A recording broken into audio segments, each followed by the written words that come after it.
for now, we have our first match to watch. We can talk about the picks and the bans happening so far in the server. We have got Team Southern Speedsters against Team CI right now, I believe, and so far we have the maps Gyroscope, Flip of Faith, Agility Dash, Slowdown, Aero Pipes, Freestyle, Reps, Slippy Slides, and Back and Forth selected. This is a best...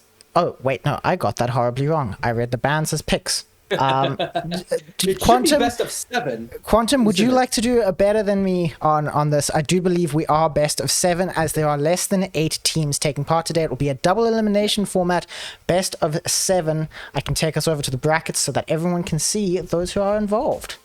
Yes, exactly. So those are the 10 maps, obviously, that you were looking at. And because there's only 7 teams, F10 and Molotov, who were seeded higher, right, because of matchmaking, they are already going to be in the next bracket of the upper bracket. So there's only going to be 2 matches between CI and Southern Speedsters, Orgless and PF Racing. So those are going to be our 2 matches, and whoever wins in these 2 games will join F10 and Molotov in the continuation of the upper bracket, and the 2 losers will go down and face each other for the first elimination match, which we sadly won't be able to see. And our first match will be between Draga and Hubba Bibi against Trident and Bondezio. Any other things that come to mind here as we are going to back and forth for our first game? So we are going to be watching the great matchup of Turkey, the fully Turkish team against the fully South African team. I think we can expect some very strong performances from both of them. I do know Trident and Bondizio personally. I know that they have been training very hard for today, and I think that they'll do incredibly well on this map. Back and Forth, one of the weirder identities in today's competition, where the basic idea is that half of the map is played backwards, and the other half of the map is played forwards, which can make things quite tricky. Anyway, tell us about this round, Quantum. Well, let me tell you about it. Right now, CI is in an ace position in a 1-2 with Bondezio right on their chop, just in behind as they jump up high. Big mistake out of Draga here. He's still going to stay alive somehow, but he's going to fall down to 4th. So Hubba Bibi currently in the lead for CI. It's currently in a draw formation, though. We could see everything change in the identity here as we go towards it. The first backward section, here we go. Tried it a little bit slow in, but Hubba Bibi with a nice little advantage over everyone as long as they don't crash. Oh, Trident does crash. We'll lose some speed as Hubba Bibi finishes. Trident will get 2nd position and Bondezio will come in 3rd. And as long as Draga finishes, we will get a draw here, and it's looking like a draw indeed. For the first round, 1-1 for both sides. I have heard reports that the in-game volume is a little bit loud, so I'll just fix that quickly, and then we will get back to things. Sounds just about right. Sounds good. Sadly, can't see the game in between though, so that is just fine, as we've only lost a couple of seconds here. Hopefully, it's not too bad. There you go. Hopefully it's not too loud as CI once again in the lead in the ace formation, though not too far ahead of the Southern Speedsters as Draga makes a small mistake, but he won't get overtaken here by anyone other than his teammate. He'll land in a nice 360 there and will continue on his way afterwards as Bondezio is behind by about 7/10 on Draga as Hubba Bibi leads CI at the current moment. They head into the identity. Both of them in the ace formation right now. It's looking good. Hubba Bibi once again leading with Draga in 2nd. And CI looking for the perfect round. And it's a mistake out of those behind, but not out of those in front, as it is an ace for Hubba Bibi and Draga as Trident and Bondizio finish in 3rd and 4th. And so it is an ace for CI. Very well done. Southern Speedsters so far not doing the best as Bondezio has a small mistake there. It's going to be a 1v2, but Trident's also made a small mistake, and so they find themselves in a situation where they're going to need to push hard if they want to catch up, and they're going to need mistakes out of CI here to catch up at all. But CI is going to have a big task on their hands to fail this hard. So hopefully they just safe it and keep it together here. They could go up 7-1 if they do, as Trident makes a mistake himself. He'll fall down behind his own teammate as well. And now they're both behind by over 11 seconds. As Habibi and Druga going through the identity, they have plenty of chances here to make it through. Even with a mistake, they could make it in with an ace. It'll be 7-1 unless something else tremendous happens, as Druga does make a massive mistake in the identity, but luckily for him, no one there to catch him up. He lost 2 seconds. A-okay with him. That was all fine and dandy, as Bondegio and Trident keep on trying to fight back. Bondegio, well, at least finished, but Trident, he did not finish. It does look like we're seeing an interesting trend develop so far in this match. CI already at 7 points, almost a perfect run, except for that one draw where they made a little bit of a mistake relatively early on. But it does look like maybe Trident will be trying to catch up with Droga here. He is right behind, in between him and Hubabibi. So the Southern Speedsters maybe have a chance to catch up. But if this is another ace, that will be a map win for CI. Of course, map wins do not mean match wins, so there are plenty of maps to go, but this is the track point. This is the opportunity that CI needs to secure the first map of the tournament. That is obviously something that is quite inspiring of confidence, but not a great thing to see their current first place player fully crashing out, allowing Trident to currently take first place. If Bondizio can catch up as well, this could be Southern Speedster's opportunity to claim some points back. Droga, of course, only a full half a second behind Trident, but Trident has crashed as well. So this will seemingly right at the end turn into another ace for CI here, as Droga finishes first, Habibi coming in second, Trident close in third, and Bonzizio even closer in fourth place. This does mean it's another ace for CI and a win for them on this track, as we will be going over to map 2 shortly. Yeah, so that is the first of 4 wins that they need for these maps. And of course, as we said, there are going to be 7 in total. And so the first one was back and forth, and it looked very, very sharp on the side of CI. As for Southern Speedsters, it did look a little bit shaky at times. Of course, they did show a little bit of a flash of greatness, but it was not consistent enough on that map per se. We hope that it's going to be a bit tighter on this next one, though, because they picked it. Yeah, and this being their pick, obviously they expect this to be a strong point for them. So I think that we could likely see some strong performances. I do know that Trident has spent a lot of time practicing this map. He's told me that this is, I believe, his favorite map of all of the maps that we have available to us today. So he spent a lot of time on a very interesting map, this one, this ice loop coming up right now that Bondizio is about to enter. This is what determines most of the map. It is not the identity, but you can lose so much speed. You can crash out, and I do believe that we just watched Bondizio do exactly no, that was not Bondizio that crashed out. That was Droga. That ice is quite risky, but now we come up to the next ice portion while Hubabibi takes the lead and Trident crashes out, leaving us with just Bondizio and Hubabibi in the front. Another crash from Bondizio does leave the team CI ahead. This ice is another opportunity for mistakes, as you can see, and now we come up to the quarter pipe, a nice opportunity to gain or lose speed on this map. Droga is going to get a very clean jump there, much cleaner than his teammate, allowing for a very clean run. As we come into the identity, this ice spin where Droga has spun out, Hubabibi finishing in first because he got it cleanly. There are 3 ways to run that ice spin. You can drive directly straight if you just want to make it through alive. If you have enough speed, it will slow you down a lot, but you will always get through. Another option is going for the spin. It's slightly faster, slightly riskier. And the third final option is to go for the ice slide on that turnaround there. That is the fastest, but I doubt we will see that in any rounds today because it is very inconsistent and very hard to get right.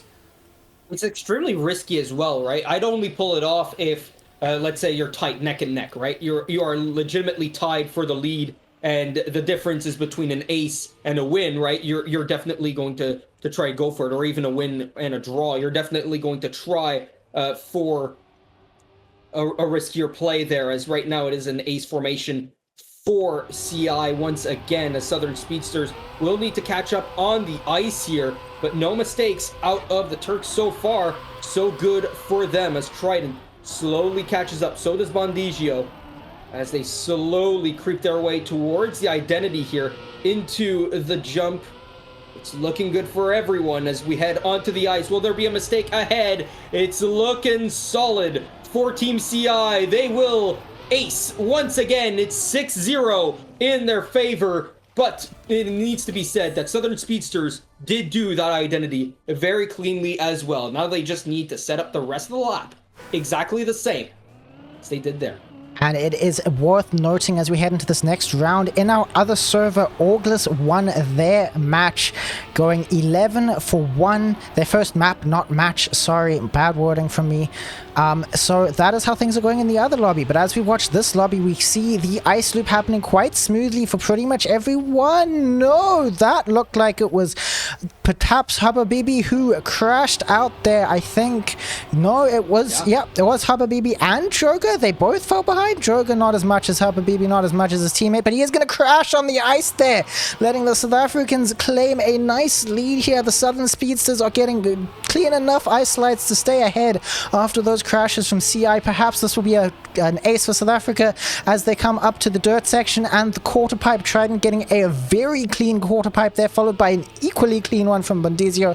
Coming up to the spin here, Trident gets it cleanly. Bondegio does not, so maybe that will be the shot at an ace failed if Droga can make this cleanly, which he does. But regardless, Trident did come through in first this time. Bondegio hoping for that second place, getting it. This is going to be a tie if Habibi can finish, but he cannot, allowing this to be the first win on this map for the Southern Speeders. CI now at 7 points to Southern Speedsters 2. This is the track point if CI can ace it.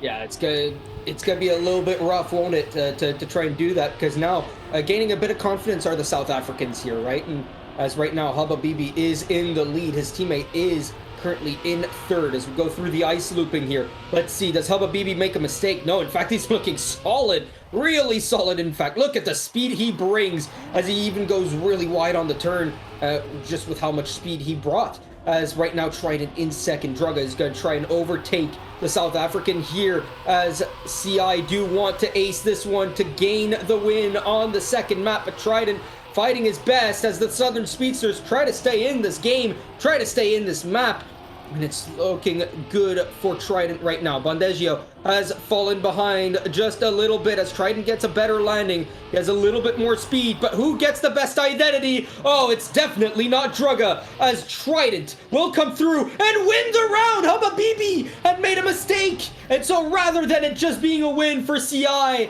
it's going to be a draw if Bondegio can finish here. Oh no, it can be very tight. It's going to be the draw. Very, very tight there. It's only a 15-second timeout, so Bondegio had very little time to get through there after crashing. Very, very close. Every draw is another opportunity that South African team, the Southern Speedsters, have to win here on this map. Although at 8-3, that is looking very unlikely, very difficult at this point for that to happen, because even just 2 ties and CI, or even just 2 wins that aren't aces, and CI does still take the map, as we are playing first to 10 points here.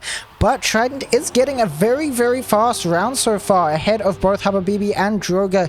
It will be his teammate Bondegio pulling things down for the Southern Speedsters, as coming into the ice he is approximately a second behind. Ice perhaps not his strong suit, but we do see Droga sliding off of the map there, allowing him to fall quite far behind. That gives Bondegio the catch-up he wants. Perhaps this will be a win for South Africa yet, if he can catch up with Habibi. Right now it's looking like a draw as we come into the identities. Let's see who gets it smoothly.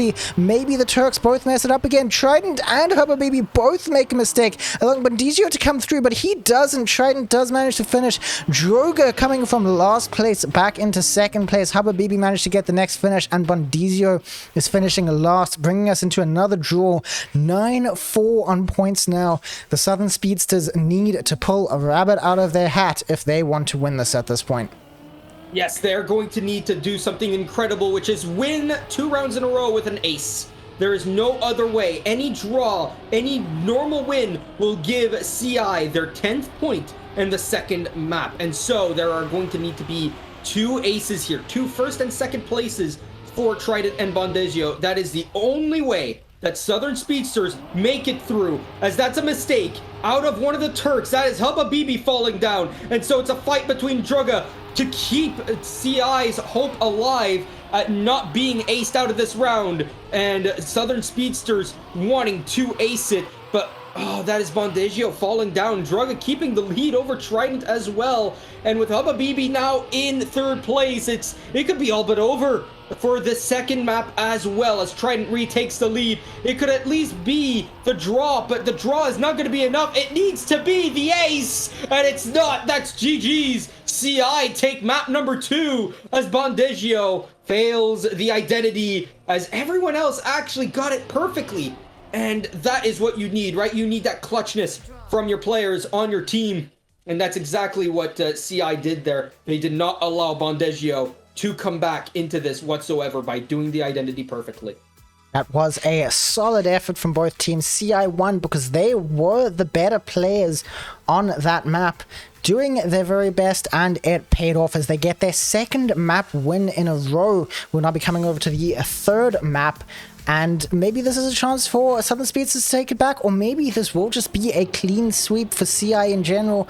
We'll have to see what happens as we watch the warm-up happen on Aero Pipes here. This map, quite an interesting one. As the name suggests, there are some pipes right at the end. They can make for an incredibly difficult jump. If you aren't precise on that, well, you have to respawn, basically, and it can be quite difficult, and it will be interesting to see how the players play on this, as we do already see our first crash out. Who was that? Was that Bondegio crashing straight into the wall right off of the start? That lets the Turks SCI get quite far ahead into this engine off section, quite a good section to gain a lead, or further it, which is what they're doing so far, as Bondegio and Trident are really struggling to bring up the rear here. Hubba BB and Droga are going to be leading the pack into the series of drifts here, which are relatively simple. I think we can expect most people to get those. We have incredibly good players playing today, and they are going to be incredibly good on those drifts. Don't be deceived though, for the average player, they may not necessarily be as easy as these incredible players make it look, as we watch Hubba BB and Droga just basically race against each other at this point, as the Southern Speedsters are having a lot of trouble bringing through this map. It is currently Droga in the lead, Hubba BB behind, and the South Africans are 8 seconds behind at best. Coming into the identity here, the pipe jumps. Droga gets a clean jump. Hubba BB gets a clean enough jump. Droga is not going to make the second pipe, and neither is Hubba BB. This is the opportunity that Trident and Bondegio need, as Trident comes into the jumps here. Bondegio as well. Will either of them make the pipe jumps before the Turks, before CI? No, because Droga has finished now, and Hubba BB is coming up to yet another attempt on the pipes, as there was 8 seconds before the timeout. Hubba BB getting a clean enough landing here to get the finish. Trident as well, but with very limited time, he is going to finish, but his teammate is not. This will be an ace for CI, and a perfect demonstration of just how difficult the identity on this map is, and how win or lose it can be. It's extremely coin flippy, right? Especially with how precise you need to be. Those pipes are brutal. Reminds me of Vertigo, right? For earlier TMGL in the past. I mean, that map was brutal with its pipes, and this map very similarly so. There's a reason why pipes are one of the most hated surfaces, because it's so precise, right?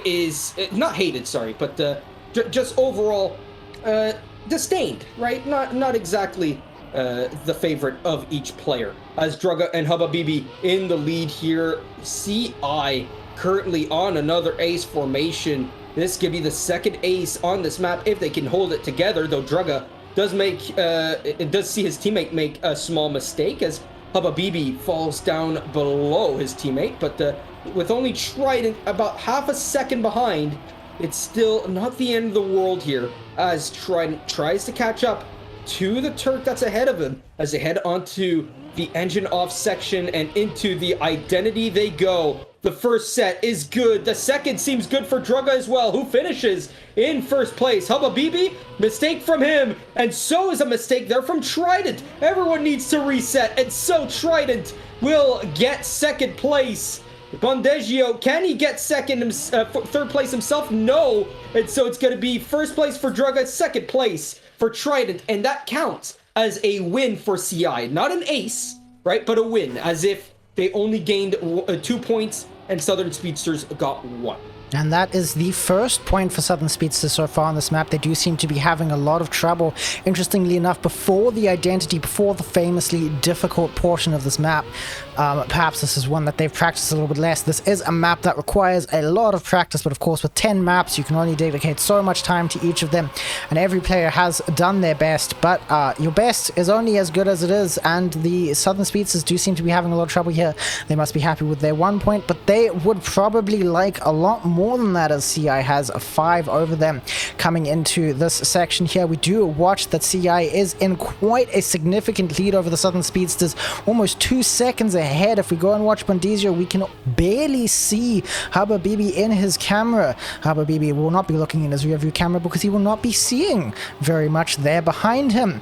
As we come into the dirt corners here, Droga taking a very, very clean and beautiful outside line on that dirt coming into the no engine. He has a lot of speed. That's going to give him an incredibly clean pipe jump. He gets the first pipe nailed. He gets the second pipe nailed. And he is going to get an incredible 1 minute 11 seconds on the map as we get to watch Trident overtake Habibi. But it doesn't really matter as the pipes get them both. Will Bondizio be the next to finish? No, he also flies off. But Habibi gets a clean enough landing to finish. This will be another ace for CI as Trident and Bondizio do not finish the round. Now, obviously, this isn't the fastest time in the world, right? But it is still an incredibly clean lap that was done there. And so CI are now once again in map point position. And if they win this map, right, they're going to be up 3-0. And the Southern Speedsters are going to need to do a reverse sweep. They're going to need to win 4 maps in a row without fail. And so that's going to be a big ask of them. You need Southern Speedsters practically to ace 3 rounds in a row here. And that would be enough for them to win this map, but that is a lot to ask, and that's going to ask Druga to make a mistake right in front of Bondizio here, as right now, Druga in the lead, Bondizio still behind him, and still on his tail, but even a mistake here out of Druga, just a small wall hit, won't be enough for Bondizio to catch it fully back up, as Druga has made a mistake. He does clip into the wall, and Bondizio will take the lead. It was a bigger mistake than I could have imagined there from Druga, but he could still catch back up. I mean, look at his outside line that he had earlier as Bondizio. He does not do the line as good as Druga does, and so he's back into the lead by quite a large margin. It is half a second as Druga falls off the first pipe. Bondizio gets it perfectly, but he yet pulls himself. And so, it is not the win there for Bondizio. It's going to go over to Habibi, who comes out of nowhere to win the round. And Druga, can he come into second place? Maybe he could turtle his way there, and he will. A clean turtle through into the finish. A turtle finish always a beautiful thing to see. That is the ace that CI needs to win once again. It's interesting to talk about what happened to Bondizio there, where he had the lead on the dirt. Obviously, didn't matter with the mistakes on the pipes in the end. But you can see in that dirt turn just how important in a turn like that getting the outside of the corner is. Bondizio drove on the inside, and Droga just flew past on the outside, and that's because of the curvature to the dirt road. It just allows you to steer a little bit less to make the corner, and Droga did that so cleanly and beautiful, and it was just amazing to watch. And that is what it takes to win a map, assuming you can get the pipes cleanly, which we didn't see much of, but it's an incredibly difficult section. Not a lot of people play on pipes in general. That is reserved mostly for the royal players, but obviously if you want to compete at the highest levels of competition, you have to know how to do everything the game can possibly throw at you. As we go on to the next map here, tell me about it, Quantum. Well, this map is called Slowdown as we get on started here with Druga in the lead. His teammate Habibi made a small mistake and that allows Bondizio to go up into second. Let's see it as we go onto all the bumpy little surfaces that we possibly can here. It is not the smoothest map in the world, but that is the whole point. Can you do well on all these bumpy-ish surfaces as everyone goes through it cleanly? So far, so good. Druga still in the lead as you gotta jump up high here. Nice little turn as we head down into this drift into the fragile. Can you keep it together without flying off? as, oh, there's a little bit of flight from Hubba BB. That's not good. Oh, that's so much fragile damage there for Hubba BB. He's going to need a full respawn. I don't think he's actually going to be able to finish there, as Drugga finishes in first, Bondagio gets second, Trident does get third, and Hubba BB needed a full respawn to finish in fourth place. It's a draw, 1-1 for both sides, and as you can see, that Fragile is a fickle mistress herself. And this is a strong start for Southern Speedsters on this map relative to relative to their past performances. They are going to be happy to see that. Maybe they can push some wins on this map as well. As you did see in the identity there at the end, CI did seem to have some trouble. Those fragile little dirt humps, you really have to control your angles, control your speed to make those smoothly. And that wasn't quite done. Also, these little dirt humps, easy to just go flying off with the reactor there. But it doesn't look like anyone does it. Maybe Bondizio did. He's fallen a little bit behind. But here at the front, we see Droga and Trident just racing it out. Trident ahead, Droga right behind. Maybe a cleaner line on the drift here. It is a cleaner line that does get him ahead of Trident here. He is doing very well. Hubba BB has managed to catch up with both of them a little bit, as we will be coming into the drift that takes us to the identities here. From this point onwards, their cars are fragile. Any mistakes are significantly more punishing. You don't want to get airtime like Hubba BB did there. That'll slow you down a lot. You don't want to fly off the map like Trident did there. That allows the Turks to be in the lead, even with the super broken car that Hubba BB does. No! Trident and Bondizio are going to overtake over the hump. It looked like Hubba BB could make it, but Trident and Bondizio just did everything a little bit cleaner, allowing a second draw. We are still on 2-2 here into round 3 on slowdown. The South Africans, Southern Speedsters, doing their very best to just hold onto a chance at winning a map. See, this is why we have speed humps in real life, right? We need cars to slow down a little bit, and in this case, these drivers need to learn a bit of patience. There's a lot of airtime here, especially out of Hubba BB, who finds himself often in the air. So you don't want to see that happen, right? And that's gonna allow 2 draws to happen back to back, and that's really nicely done out of the South Africans, right? A little bit of discipline in the identity, which will allow them to gain those extra points as Trident hits into the sign. You could say yep sign to that, as Hubba BB is behind Drugga. They're in ace formation, but Hubba BB, can he get a little bit of patience here as Bondizio is right behind him? Hubba BB, no airtime this time around, as he also does the second one very, very nicely. Onto the third hump, even better. And last but not least, the last one is perfect. And so Hubba BB and Drugga will ace for CI, as the Southern Speedsters will not gain a single point this round, despite the cleanness of their identity at the end. It's the rest of the map itself that's rough for them. They need an ace to come back and tie the game. And that will be giving CI the map win that they so desperately want. I mean, the round win, rather. They are now much closer to winning this map. If they win this map, they win the match. So if they get another win here, that'll bring them onto a match point, not just map point. But it doesn't look like they're getting many wins. They did get that one win, obviously, where Trident made a big mistake, where Bondizio made a big mistake.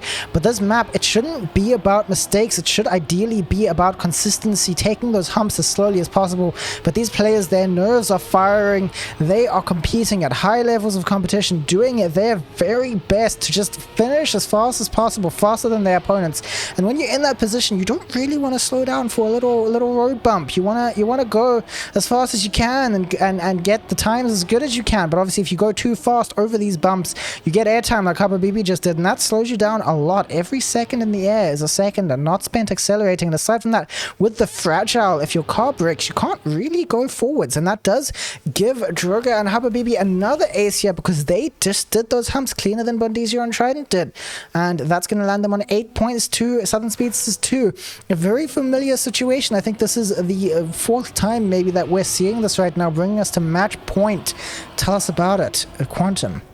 Oh my goodness. Well, ace formation here for CI. It's looking strong after Drugga and Hubba BB performed the ace in the last round. That was an incredible snipe that allowed them to go up 8-2 rather than just 7-3. And so right now they could just win the round and still win the game, win the match, win the map.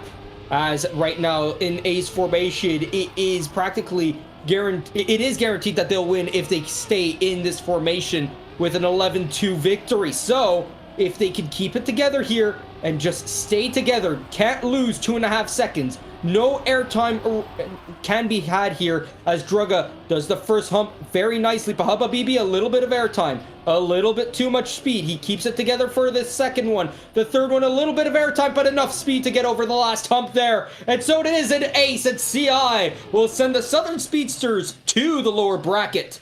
And they will continue on in the upper bracket themselves after a wonderful 4-0 performance by CI.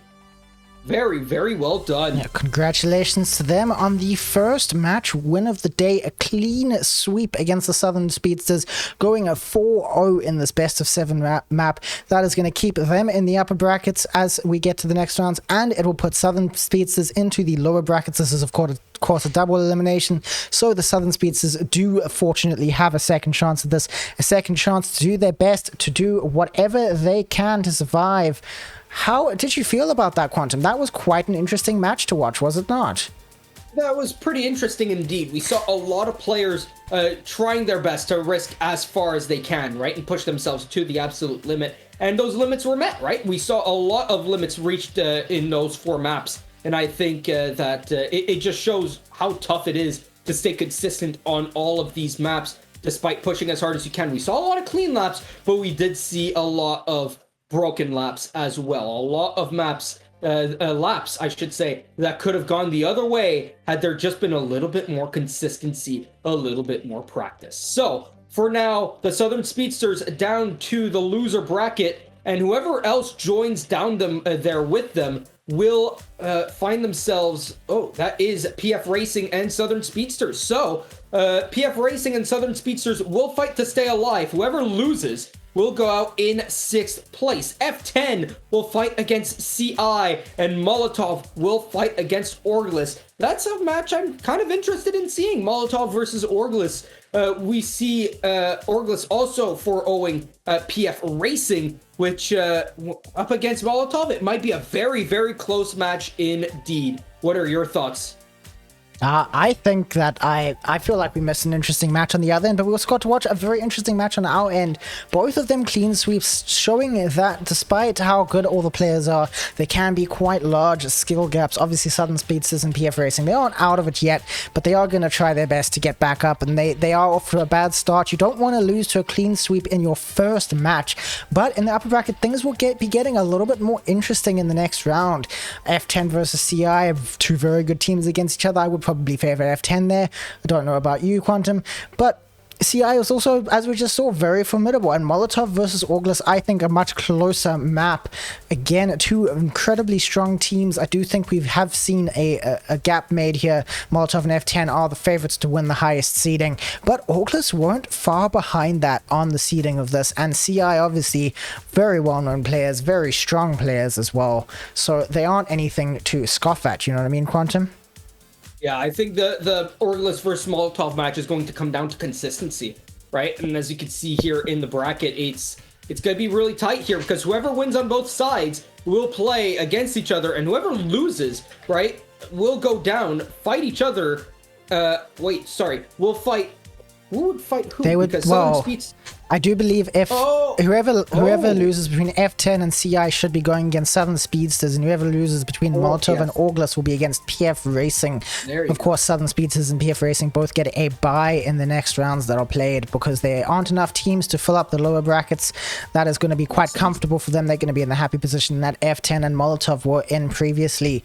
But for now, until the next round, we will be going on a short break. It's been wonderful to cast for you so far, everyone, and we will be back shortly to cast the next round. You'll be seeing Molotov versus Orglis soon.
Ladies and gentlemen, after one wonderful round of matches, we are back here for the second round, and it's going to be another great match here. We are going to watch Orglis and Molotov as we're going into now, I think, the picks and bans for our best of 7 here. As Jack, can you bring us in to see let's what the go picks and take bans a will look be? at that. We do see that Reps is initially banned by the red team. That is Team Orglis, Supermax, and Benoxy make up the composition of that team. We now get to see Ignite pick his first ban. It'll be interesting to see what he picks, and it's Gyroscope. Personally, my favorite map in the pool. Sad to see it gone. Oh man, well, Gyroscope is a very fun map to watch, that's for sure. I do agree with that. But now we are going to see 3 maps picked by both teams, I do believe, and then the last map will be random. Let's see it here. Will we see Agility Dash, which is personally my favorite map from this entire pool? I had a lot of trouble when I was learning these maps, trying to learn Agility Dash. That initial speed, and we do see a picture, that initial speed that you have right off of the start in Agility Dash, I have such a hard time managing it. Then again, I'm nowhere near as strong as the players that we're watching today, but it is so fast, so tough. We do see Freestyle being the next map picked up, and then followed by Aero Pipes has been picked as well. Now we get to see what the 4th map picked is. As we just wait a little bit, they have a minute each to pick their maps, and it's going to be a Flip of Faith as map 4. What's next? We get a ban so that people don't get what they don't want in the random picks, and it's Slippy Slides, the next one banned. Perhaps a good choice. Quite a crazy map. Obviously, you do slip and slide, and that's not always ideal for maintaining speed. And the next ban we see will be Parkour. The 5th map picked randomly is a Slowdown, the same one we saw last time, with the humps. The humps and all that, but that is in 5th rather than 4th. So we'll start off on Agility Dash, which is going to be our first map here. That's a very fast map. Yeah, probably the fastest map in our pool, right? Definitely. I think you start at over 400 speed with the reactor booster and wall ride right at the beginning. That's a lot of speed to have right at the beginning of the map. And it's interesting that we're going to be starting with the fastest map in Agility Dash and then ending in the slowest map with Slowdown. It's a nice gradient of speed that I guess that we have here with the maps picked for this match, as it will be starting shortly. I can't wait to see how these players play on that that essentially full speed, well, very fast speed tech rather, map. I struggle so much with all the drifts there. There's too many drifts at too much speed. But I'm not as good as these people. They know the lines. They have the brains. They know how to press W a lot better than I do. I just clearly don't press it hard enough. That's the problem, White Quantum. Just not pressing the button hard enough. You're not pressing it hard enough. You're not holding down on the W. You're not holding down on the up button as hard as you can. As we see here, Molotov is Huso and Ignite, and they're up against Orglis, which is Benoxy and Supermax. Benoxy from Morocco, Supermax from South Africa, Ignite and Huso are both from Turkey. Yeah, a bit of a mixed region map we have here as we go into the first round. I'm excited to see how they all play out. I do know that Supermax likes his fast maps, but obviously I know a lot more about the South Africans than everyone else, being a South African myself. But off of the start, we don't see anyone fail that first drift. I'm a bad player. I don't know what I expected there. I don't do well there. That doesn't mean the good players don't do well there. Second drift, everyone gets the grass oh so clearly. We do see that Supermax is behind off of the start, but so much can change so quickly on such a fast map.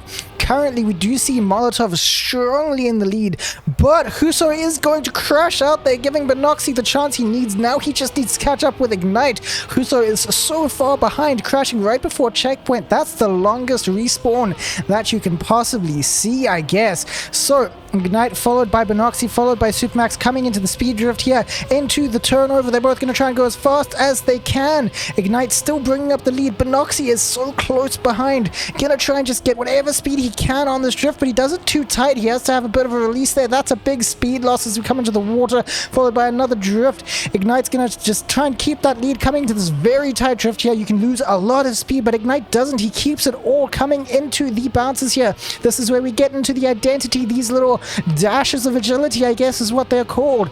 And we come into the plastic section here. Personally, my nightmare. But Ignite does it cleanly again, and Binoxi does not. That is going to be the first place from Ignite, who does it so cleanly, followed by Supermax, who did it cleanly despite a slow start. Huso behind that. Binoxi is going to hope to finish in fourth. Otherwise, this will be a win for Molotov. A draw if he finishes, but with 6 seconds remaining, I don't know what we can see, and that's another fail. That's going to be a win for Molotov Gaming.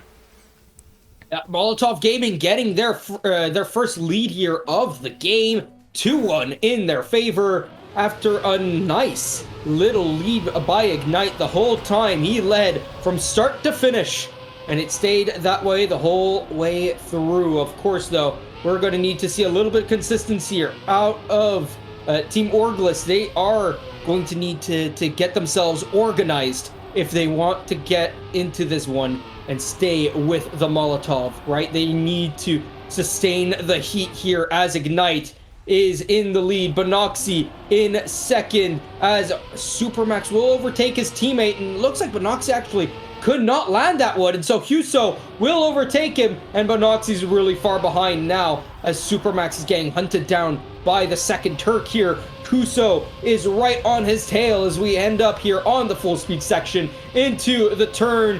We'll see a nice little drift as Supermax does it nicely, but he's still behind by 1.3 seconds, not catching up to Ignite, who has this lap down to a T, and he has this one in the lead in the bag unless he were to fail here in the identity as Huso makes the overtake on Supermax, and now they're side by side here as Huso gets re-overtaken by Supermax. Ignite, though, with quite the lead over everyone else. Onto the identity we go, and no mistakes so far, but everyone fails it except for Huso. Very well done by Huso, who finishes it in first place and on the first try. Binoxi still can't finish, but Supermax can still. No! Stop the ace! But it's not. It is not the denial. That's an ace. It is the ace. That's an ace right there for Molotov on what looked like it was a rather strong round from Orglis. Binoxi obviously starting that in the lead, but then crashing out. Supermax taking the lead after that, and then losing too much speed on the drifts. And then just what a mess of an identity that was. No one could land the plastic. No one was agile enough. And that just shows how difficult that plastic is. It's similar to the pipe that we saw earlier tonight when everyone was struggling to do that. The rest of this map obviously very fast. These players are so strong, they're finishing rather consistently, but so much can go wrong on that plastic. You can race as hard as you want on the start. If you don't get a clean finish on that plastic, it doesn't matter.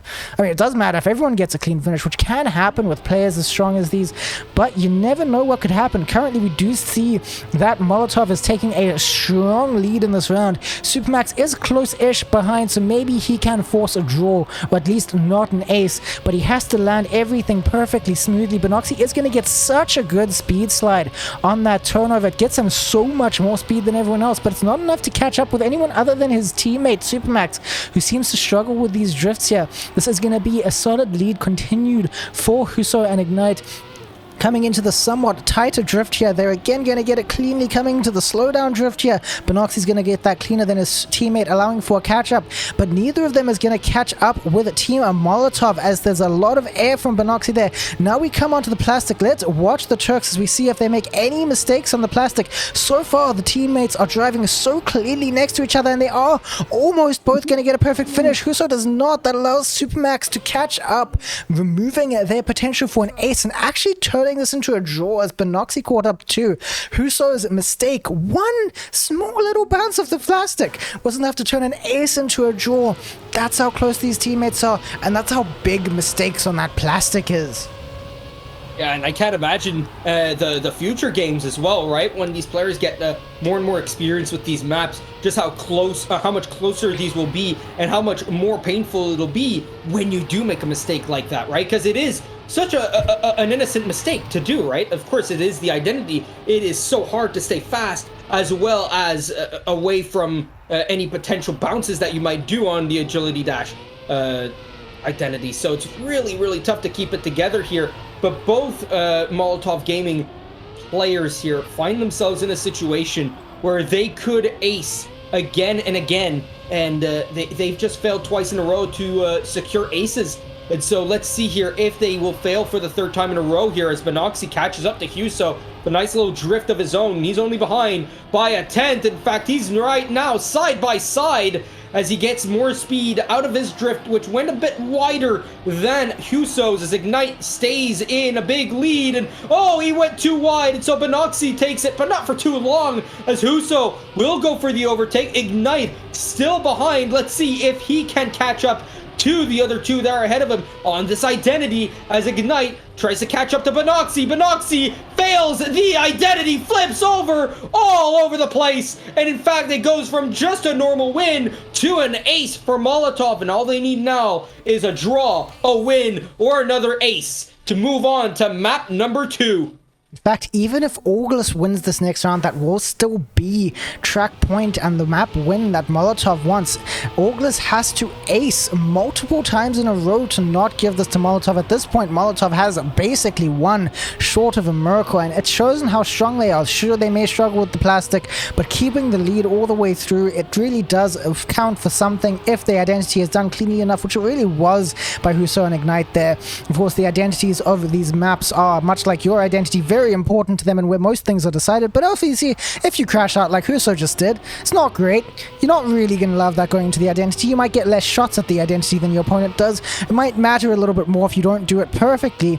So it's really going to be up to Ignite and Benoxy to decide this one and how it goes, although it is mostly decided, considering that even if it is a draw or a normal loss for Molotov, they still win the match. They only cannot get aced, and that relies on Supermax catching up a full 10 seconds. Huso might be 5 seconds behind right now, but that doesn't really matter. As long as Ignite keeps this lead over Benoxy, I guess everything's just fine. And even if it doesn't, it's kind of just fine for Molotov. They can do whatever they want here. They can just vibe. They've basically won the map. Benoxy is trying desperately to keep up here, but I mean, desperation might not be enough at this point, as we do come into the identity. We do say Ignite get a clean first jump, second jump, but no third jump. Benoxy's going to get the first jump, not the second jump either. Does Huso get it? Huso's also going for the respawn. It's all up to Supermax and Ignite now to be the first ones to finish. Ignite does get a little bit of a clean run there, and he does finish in first. That's the win for Molotov. That's what they needed. Supermax might have come second, but it's not enough. Huso's second, Benoxy's is fourth. This is a win for Molotov. They're 11 points. That's what they need to win. It's 11-3. This is a win for Team Molotov. And that is a really tough position to be in if you're Orgless, right? Because you're at 2 points, you're not at 4, and therefore you need to ace 3 times in a row in that situation, right? And so it is such a tough position to be in, to need to ace 3 times in a row, 3 rounds in a row, and Agility Dash just was not the map for them, right? It just was not their map. So right now, Benoxy and Supermax behind by just a little bit. Let's see if they can catch up on Molotov, or if the flames will eat them up, as we're on to map number 2, which is Freestyle, another map that we've not seen yet today on the stream.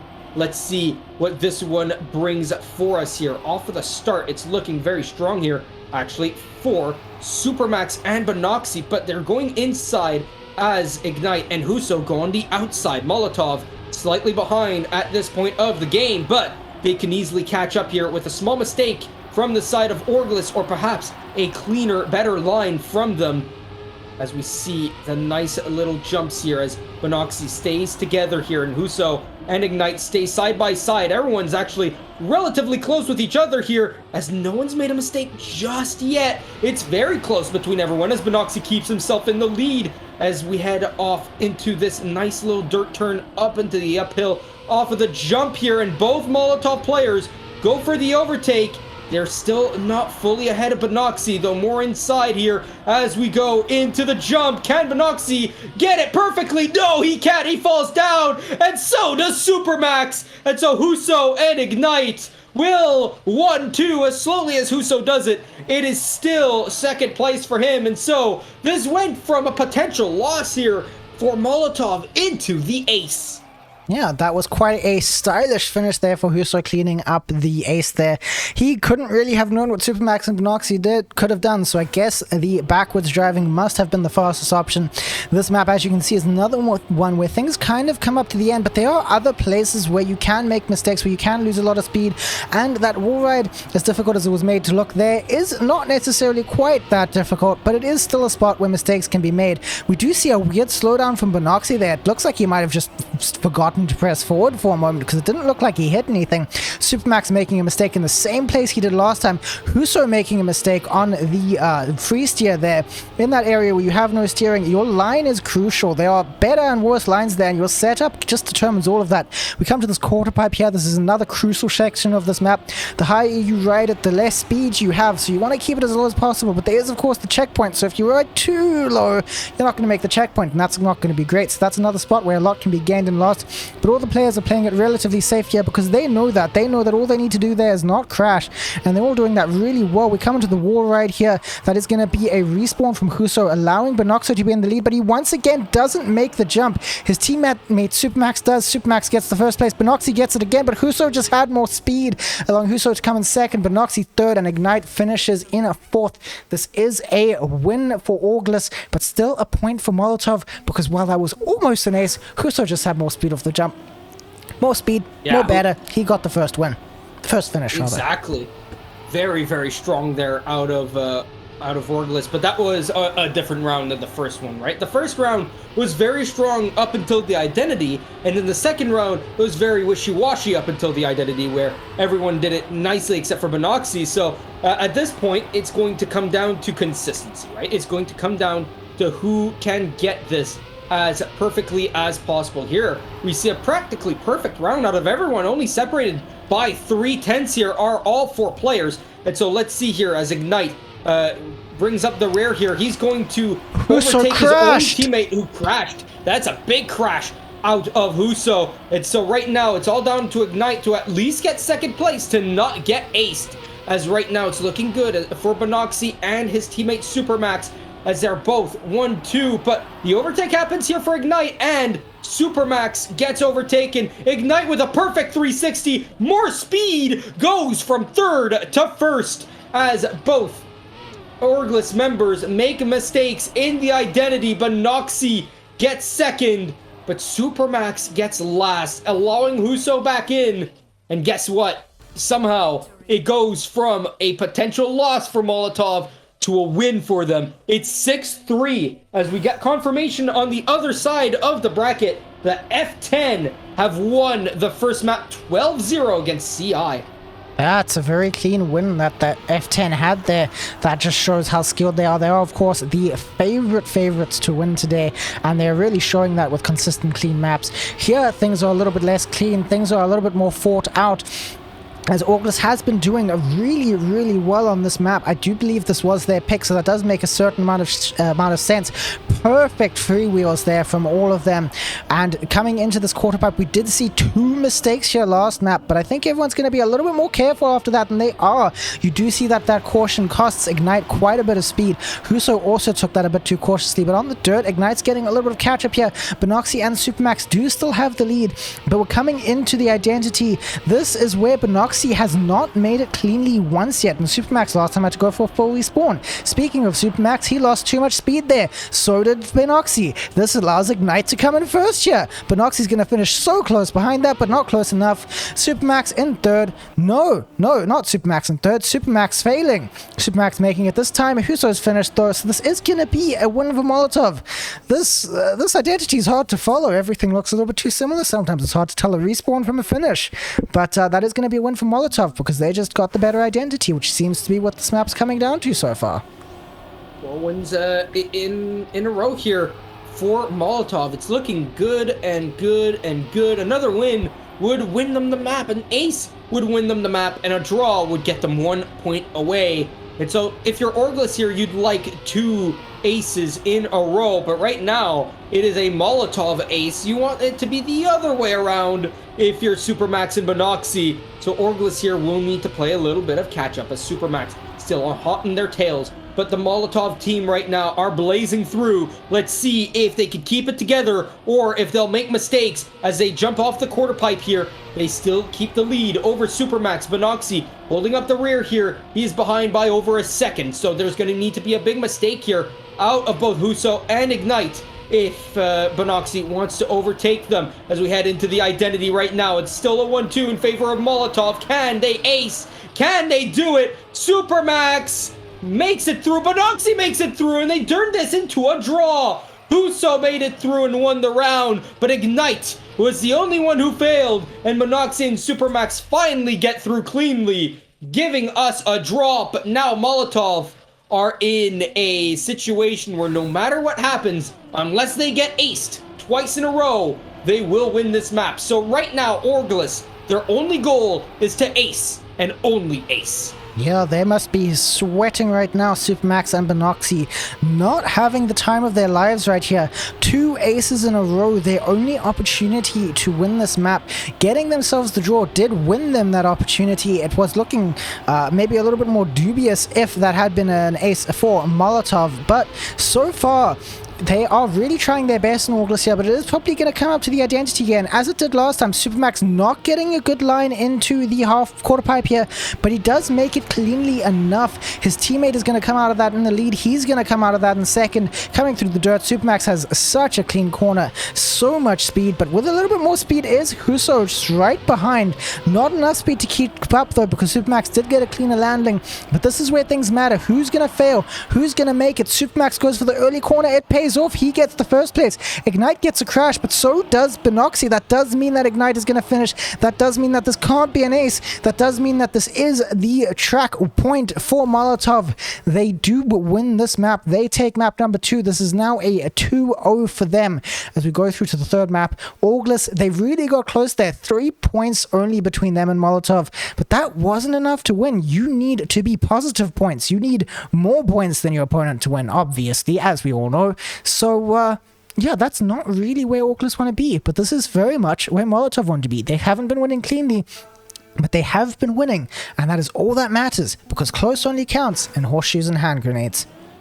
Yeah, yeah, exactly. Almost is only good enough with horseshoes and hand grenades. That is an old saying, one that is said very, very often, and of course, if you're going to be in first place for the entire round, you need to finish the identity cleanly. Sadly for Binoxi though, right? He was really strong during that entire map, but the identity was just his run killer, wasn't it? And then the only time he did it cleanly first try was when he was behind by 2 seconds in last place. So it didn't exactly matter anymore at that point. And so the fact that they lost every single round, right? Not getting first place really cost them so much. In fact, I think they would have won that map had Binoxi not made so many mistakes. So at the end of the day, it comes down to consistency. The consistency for Binoxi on that map is going to haunt him. It might haunt him in his dreams tonight, but it's still looking solid for them. They could still come back here, as we're now on to Aero Pipes. We've already seen this one in the earlier match. Let's see if Molotov and Orglis can do it just a little bit more consistently than we saw earlier from CI, as well as their opponents that they were up against. As here we go, Binoxi here, going wide, Ignite on his behind. Let's see who gets the better speed. It's going to be Binoxi, but who gets the best consistency here? As Binoxi lands it, he gets it perfectly, and Ignite gets it badly. Binoxi gets first. Supermax with an even better identity than everyone else nearly catches up to his teammate, and that's the ace that they were looking for on the last map. But better late than never, as they're going to ace the first round here of Aero Pipes and gain themselves a big lead. That's going to be something that is going to make Team August very happy. They haven't had an ace yet this entire map. This entire match rather, it's all been wins, draws, and losses, and a few counter aces, which is not what they want. But leading out of the start of the new map, that's going to be very nice for them. We did see that Benoxy nailed that pipe first time, so did Supermax. We saw last time that CI and Southern Speedsters couldn't quite do that. So that's going to be making Supermax and Benoxy very happy right now. And they were just very fast throughout the whole map as well. It does look like that's a thing that's going to count here, because we did also see Huso get the pipes cleanly. It was only Ignite who struggled, and that might have been a once-off failing. So what happens early might matter more than what we've seen so far in other maps and other matches. We do see a crash from Benoxy there. That's going to look terrible for Team August. That's going to look great for Molotov Gaming, who are currently in a significant lead, almost 2 seconds, and between Huso and Supermax right now, even more between Ignite and Supermax. It's really just between the two teammates to see who does better, as everyone gets such a clean dirt, but when things are equally clean, no one catches up. So it's the pipe that matters now, as we see Ignite get the first one cleanly. Huso does too. Does Ignite get the second pipe? He does not, but Huso does. Oh, is he going to make it to the finish? He didn't. Supermax did. Supermax made him to the finish. Huso hit the finish. He had to turtle through the finish line. Ignite did also get through before Benoxy, because Benoxy was so far ahead, but Supermax just stealing that win at the last second, turning this into a draw. What clean pipes from Supermax. What almost clean pipes from Huso there. It looked like he was going to make it. I've never seen anyone land up stuck in the finish line there. That's a first. Well, there's a first for everything, Jack, and that is very, very tough to deal with, isn't it? When that happens, that's just a GG, go next, right? That is definitely how I would feel about it as a Supermax. I mean, he's really gotten that identity down pat, but it's the rest of the map that he really needs to get more consistent on, right? Because he started off already half a second behind the leaders here. He's 3/10 behind his own teammates. So it's really, really tough here to stay into this match if your best player starts off 10 seconds behind everyone. Sure, he can get the identity down pat perfectly, but he's going to need to stay with the others if he wants that to matter, right? Of course, he's won 2 rounds in a row, but if Ignite and Huso get it together here and get a very good identity, it's not going to matter much. As Ignite and Huso 1-2, Molotov Gaming looking for an ace, looking to tie the game here, looking to tie this third map. Can they do it? As Benoxy's behind them. Ignite, no, makes a mistake. Benoxy does as well. Huso makes one ahead, and Benoxy will take the lead. He falls off himself. Huso wins. My goodness, and somehow this goes from an ace to a loss, to a draw, to a win, to an ace. It's an ace for Molotov. We're tied at 4s. We do still see Supermax getting the pipes right first time perfectly. He can do that so consistently, but as you said, round about the middle of the map, he just can't do that. He's just always behind. And while Benoxy might keep the lead, you need both teammates to be up in the front. Benoxy is strong throughout the map. Supermax is strong at the end, but you need to be strong at everything in such a tight competition. And that's what Huso and Ignite are doing right so far. That's how this is a draw, despite how strong Benoxy is in the start, despite how strong Supermax is in the ending. Huso and Ignite are strong enough throughout the whole thing. And that's what's really important, because every part of this map is important, not just the identity. The identity is very important, probably the most important part. But if you can't do the other almost a minute of map right, it doesn't actually matter that much in the end of the day. And we do see again, Supermax and Benoxy are behind Huso and Ignite on this beginning. Benoxy had really strong starts in the first 2 rounds, but just hasn't been able to keep them. Maybe he's getting a little bit tired here. Supermax is actually closer to Huso and Ignite than he usually is at this point.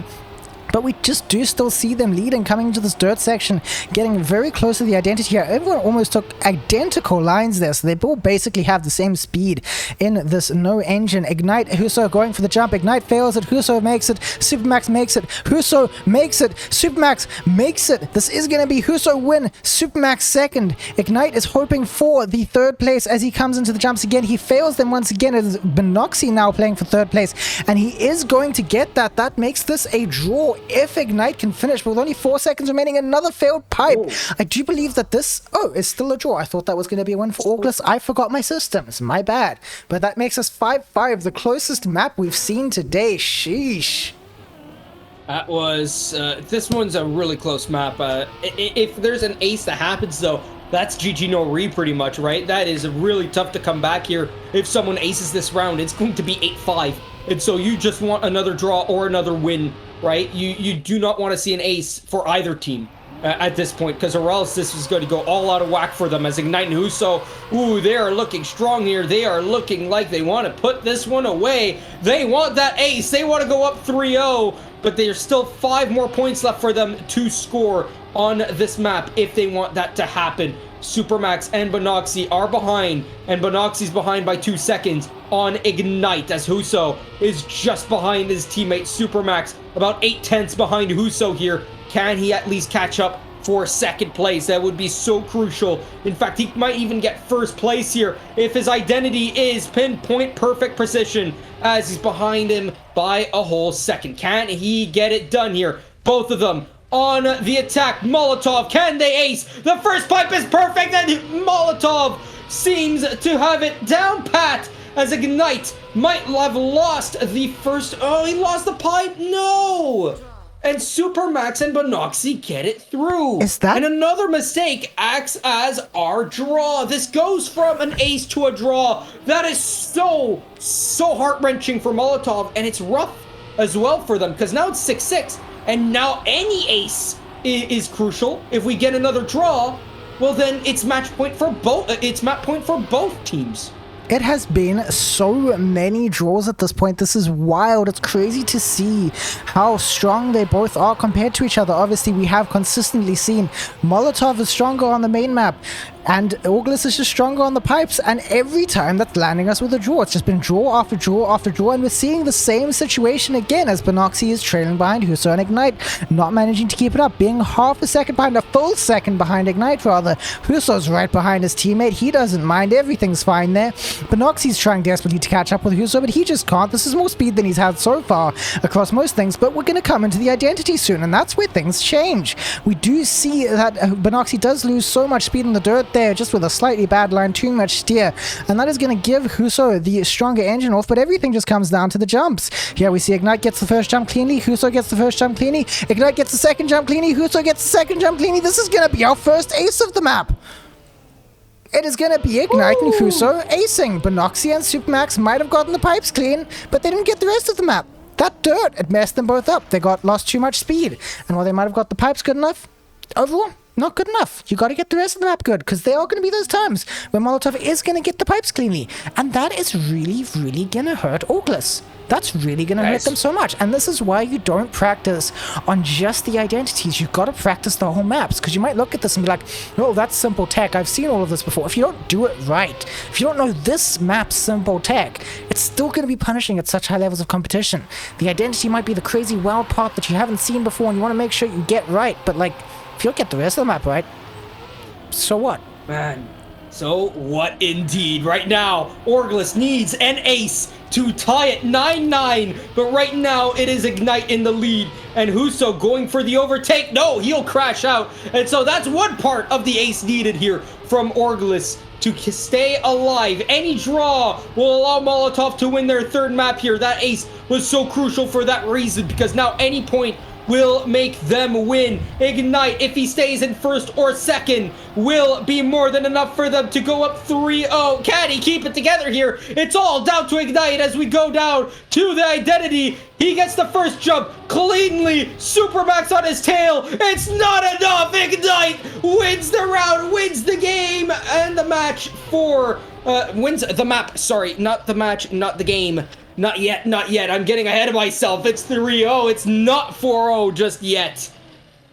Whew. And that is going to be the win that Molotov wants in what feels like some kind of a signal of how things go. Supermax messed up that pipe for the first time there.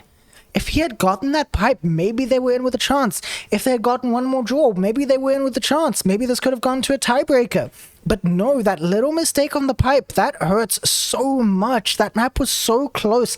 That was Augus's chance at winning a map, but they didn't do it. But maybe Flip of Faith will work. Maybe the precise jumps all over that we see on this map, I struggled to hell with all of that, but I'm bad at jumps, so let's not talk about that. Maybe these precise jumps will be what August needs to win. As you do see in the first checkpoint here, this is a relatively short map. In that first checkpoint, you need to get pretty perfect speed. Well, it's not, sorry, not the first checkpoint. In my mind, that's the checkpoint, because that's where the big things happen. I don't respawn at this one, so I think about the first checkpoint only. But here, you need about 220 speed to be able to make this jump. That's not as easy of a thing as it looks. I mean, they make it look easy. These players make it look easy. I can't do this jump to save my life. But the second jump, Huso can't do to save his life, it looks like so far. Ignite neither. This allows Binoxi and Supermax to keep going.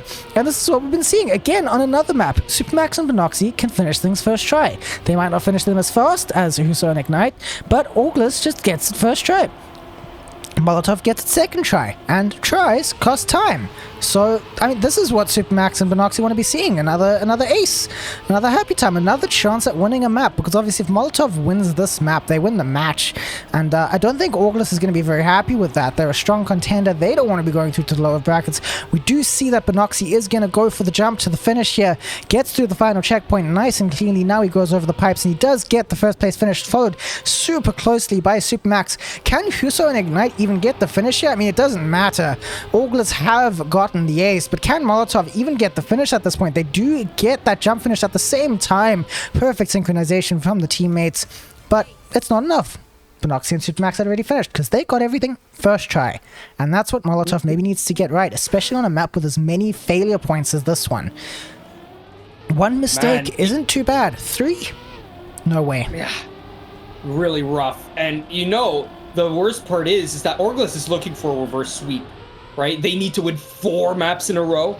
That is crazy to think about, right? You need to put all your mistakes behind you here and just be pinpoint precision perfect as Huso and Ignite make it through on the first try, though a little bit of a slowdown for Binoxi and Huso as they made it through. Supermax did not make it through. Well, another crazy thing that happened last round, both teammates finished within 1/10 of each other, both of them. And that's just a little bit crazy, right? 102s for Binoxi and Supermax, and Ignite and Huso both finished with 13 seconds behind, so 115s for both of them. They just finished within 1/10, which is pretty cool in my opinion, as Ignite keeps the lead as he goes into the identity. The jump, perfectly fine for him. He keeps all the speed, so does Binoxi, and so does Huso. And so it's going to be just a regular win for Molotov. No matter where Supermax finishes, it will still be a 2-1 victory for Molotov. And so it's going to be 4-2 in favor of Orglis. But now it's only a 2-point lead rather than 3. Yeah, August tried their hardest there, but with Supermax failing that first quarter pipe, he just could never catch up with that because Molotov managed to make the 0 mistakes I was speaking about. Maybe they can continue to make 0 mistakes, I'm not sure, but everyone's doing their very best here to make as few mistakes as possible. I think Molotov has figured out that it's better for them to go slowly than to make mistakes, because every time they make mistakes, well, that's when August gets the opportunity to catch up, and we do come into this jump here. Everyone gets it perfectly, everyone nails it. I mean, Supermax is a little bit slower than the rest, but he made the jump. That's what's important right now, because as long as someone makes a mistake somewhere, Supermax will get his opportunity to catch up, and if no one makes any mistakes, well, this is a draw, and I think both teams are relatively happy with that. August more so because they are ahead, but I mean, both teams also want to win. They want their aces, they want to do well, and we do see Supermax getting a lot of speed into the grass here. Maybe he can overtake Huso. Maybe. Ignite's also gotten a little bit of catch up on Binoxi. Everyone's very close here as we come into the final jump, the main identity of the map. This is the flip that counts, and it looks like everyone's gonna make it, which means Binoxi is finishing in first, Ignite in second, Supermax in third, and Huso in... Oh, is Huso gonna finish? Huso might not finish. I don't think he has the speed. You need 4th gear here, and it looks like he was dropping down to 3rd gear just in the dirt there, which is not ideal. He's not gonna get the finish. He's gonna see the finish line, but not finish. That's a win for August. It's now 6-3. This is the most ahead August has been so far. Maybe this is their chance at a win. Hopefully it is, and hopefully it's a chance to start seeing a reverse sweep, man. That would be insane, right? You start off 3-0 with dominating fashion on the first 2 maps, and then the reverse sweep starts, right?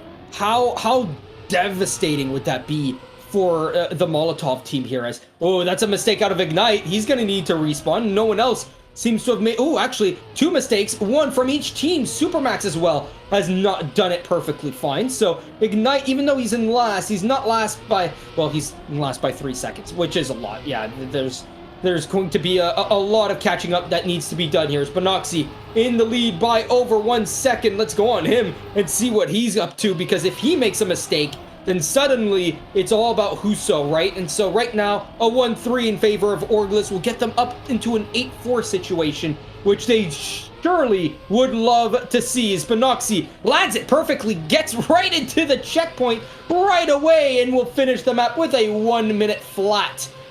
As is time, as Ignite keeps on failing that jump at the end. Not a perfect run there out of Ignite, as he will again be teased right at the finish line. It is 8-4 in favor for Orglis. Will they win this one? Or, actually, Molotov could ace twice here and completely destroy everyone's hopes for a reverse sweep.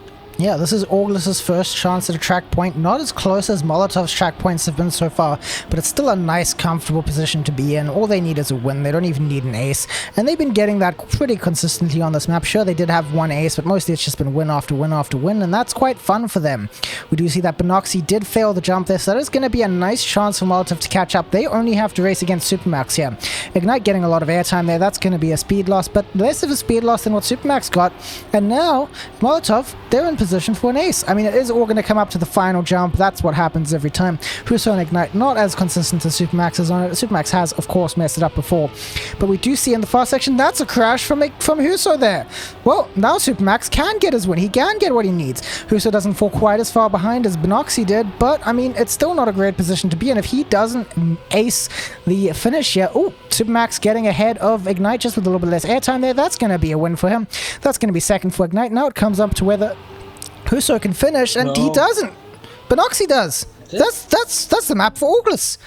Benoxy got the finish. Benoxy caught up almost 10 seconds on Huso off of Huso making 1 mistake. I mean, of course, he did mess up the identity as well, but just throughout the rest of the map, 1 single mistake was all it took for Benoxy to catch up, because the identity is just so important. And Orglis gets their first map win, and they're going to be very happy with that. They can still come back from this. That's very nice for them. Oh, man. 10-5, and that's their first map. Ladies and gentlemen, reverse sweep incoming? Question mark, question mark. Do we have upside down brooms? Do we have any upside down brooms in chat? Because that is what we are I would love to see a reverse sweep here, right? As we're on to slowdown, which is another great map here, but it tests out patience. As let's see where we can go with this.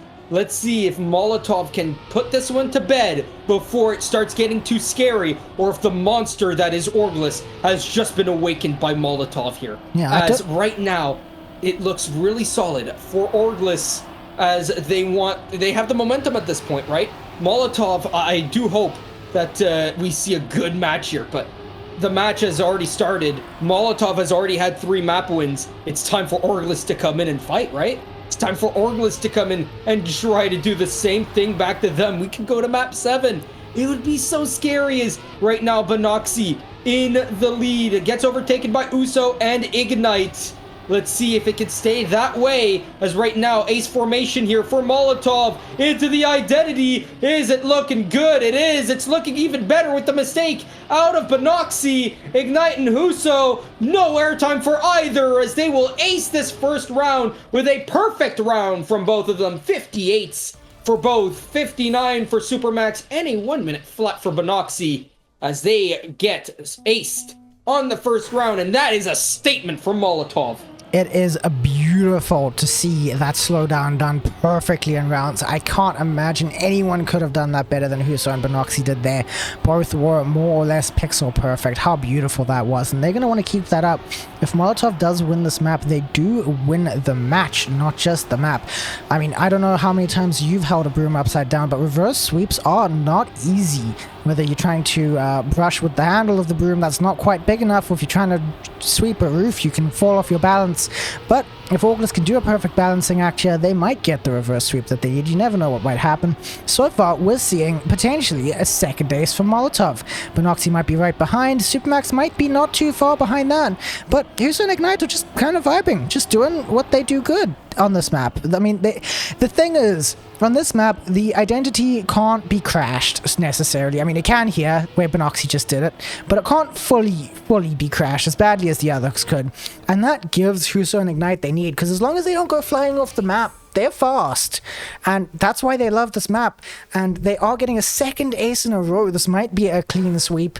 This might not be an upside down broom. This might be a broom the right way, getting all the dirt in its way, because Molotov are 6-0 now. Sheesh. That is rough for Molotov there, because they are completely smoking this one over the coals as Orglis, no points to their name. They're going to need 3 aces in a row here if they really want to get back into this one, right? Like 3 aces in a row to get in. And if Molotov just wins a round, right? As much as wins a round gives Orglis 1 point, right? It's going to be 8-1. And so at that point, you must get 3 aces in a row. And so to really make sure that you're in this match, you must ace. A draw here, not going to be good enough. 1-1 for both sides, not going to be good enough. But Huso right now in the lead. He's not going to get overtaken anytime soon. There's only 0.2 of a second between everyone as Benoxy risks too much, gains too little. Huso does not get overtaken, but Benoxy keeps it together. No, he doesn't. He fell the second time. No, he had so much space. I thought he kept it together. No, after his didn't. first fail, all I had to do is double respawn. I mean, he tried his best there, but he just didn't have enough speed for the final hump, I guess. I mean, that's a win for Molotov. Now they're only 2 points away from match point. That is a very, very hectic place to be, and you can see clearly, I was wrong. Those humps can be fully crashed. You just need to be a little bit more careful than Benoxy was there.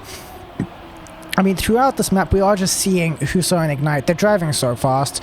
Molotov is keeping this so clean. You can see they've practiced this map. You can see they like this map. They're doing it so smoothly. Ignite's getting little zoops there off of the React grass, getting the perfect dirt corner, getting the perfect ice corner. Supermax might be behind him, but he hasn't got a thing on him. And Huso as well, she's got so much speed. But without a crash from Ignite, that might have been a crash from Ignite. Maybe this isn't the win that Molotov needs. Maybe this is the opportunity to catch up that August needs. Because if this is a draw or better for August, they do still have some kind of a shot at not falling down to the lower brackets. But as things are standing right now, Ignite in third and Huso in second, and Ignite maybe even overtaking Supermax here, this does look like it's going to be the match win that Molotov needs, and it is. Ignite overtaking at the last second does not give Supermax the space he desperately needed. That's 11-1. That is a 4-1 match point to Molotov. They win the match. Congratulations to Huso and Ignite. They will be going further in the upper brackets. They have done incredibly. August, they will now be dropping down to the lower brackets. They did their best.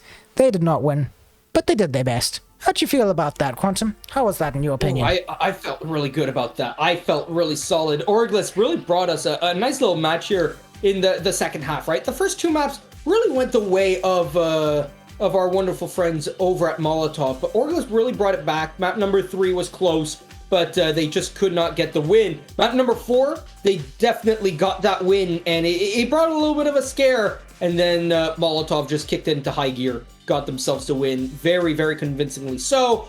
And so it is a 4-1 victory, and they'll face F10 in the upper bracket. As let's go on to our brackets here. F10 up against Molotov in the upper bracket. We'll see that match next, as Orglis Southern Speedsters will fight against each other, and CI will play against PF Racing. Now, as both of these lower bracket games go on, right, we're going to watch F10 and Molotov here. And then we will watch the winners of both of the lower brackets play. So whoever wins between Orglis and Southern Speedsters, as well as CI and PF, we are going to see that the winner of those 2 matches play against each other after the match of F10 and Molotov. But that also means 2 teams are going to be eliminated in 5th, 6th place. And who will that be, in your opinion, chat? Will that be Orglis, Southern Speedsters, CI, or PF Racing? Cast your votes just by, I don't know, just typing it in chat, because that's the way we do things here. We're not necessarily going to read it. There's a lot of you in there, but we're still interested to hear what you have to say. I am interested to see how things will go. We do see that the two favorites to win, F10 and Molotov, are the only ones left in the upper bracket, living up to their reputation. It was nice to see not a clean sweep there against Orglis. It really shows that while they might be seen as underdogs, they are still dogs in this fight, doing their best. Don't do dog fighting. I should not have used that analogy.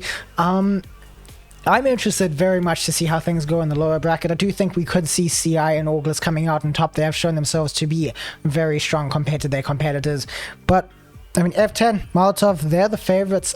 I think we're going to definitely be seeing one of them win the finals as things are going so far. They've just gotten such clean sweeps against all of their opponents. Obviously, we haven't seen F10 against Orglis, so maybe Orglis does still stand a chance.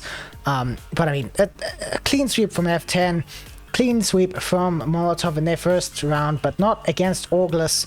So, I mean, yeah, I don't know. Things have been looking close.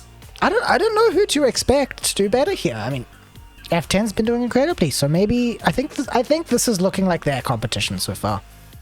Yeah, it definitely does. For F10 and Molotov, they get a minimum of third place as well, right? Because of the upper bracket run, the only place where they can get eliminated is third or second place. And at that point, no matter what would happen, they would at least get themselves a solid 3 points. So fifth and sixth place get 2 TMWT points, right? 2 World Tour points for fifth and sixth place. So that's still huge, right? I mean, just showing up is huge. You get yourself more points than your competitors who could join in the second and third regional matches. That could be huge, right? Those 2 points could make the difference. And so afterwards, getting third or fourth, you will get 3 points. And if you get yourself second place, 5 points. So just getting in the grand finals will get you 5 World Tour points. And then first place will get 7 points just for this one match. I mean, something... Right? Just for this. Something that's very nice for everyone here is with how few teams we have taken part from the MEA region, only 6, everyone does get some points and they're all going to be very happy with that. But that also shows if you're watching this and you're from MEA, I know if you're South African, we have load shedding. I had to deal with that today. It was very difficult, very panicky. My power only came back about half an hour before this cast had to go live. That was scary. But push through somehow. Maybe you got a friend with a generator or an inverter. Maybe in the MEA region, but not in South Africa, but take part in the next regional. There is going to be another one next month, and if the team numbers stay so low, everyone gets points, and those points are fun to have. You want points, don't you? You want little numbers next to your name, don't you? On Liquipedia, that's where your name will be appearing. So, I mean, come on, take part. Sign up for the next one. I want to see more people from this region taking part. I am so passionate about this region. I love casting for people from the same part of the world as me. We've all seen the Europeans do well in Trackmania stuff. We've all seen the Americans do well in Trackmania stuff. We've all seen people from Asia Pacific do well in Trackmania stuff. This is MEA's chance. So I really, really want to see more sign-ups from this region. Everyone's getting points today, but obviously, the more points, the more better. And if F10 win this, I believe they get a whole 5 points, which is quite a bit, not gonna lie. So, I mean, yeah, everyone's still gonna want to compete. Second place. One free point is only 1 free point. That's 5 points second. I'm not getting my points right. This is what no, was it's 7 for first. 7 so it's for even first. bigger. Yeah, that's even bigger. That's a nice little bit of points, and then they can do it again in the next regional next month, and then again in the next regional after that. And if they get enough points, they can go maybe stand a chance of qualifying for the Challenge League or something like that. They can qualify for the All Stars as well. I mean, these points, they're valuable. They're not worth nothing, and it's also your chance to get picked up by an org. Most of the players we've been watching today are orgless, so this is their chance. If they do well enough, they could get picked up by an org, and we have been seeing them do very, very well. Especially what we saw just now from Molotov. Any org that doesn't pick up players that strong, making a mistake, I think. I agree. So, ladies and gentlemen, we're going to take a small break. We're going to go to the upper bracket finals relatively soon here. Stick around. We will be back.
We need to go live.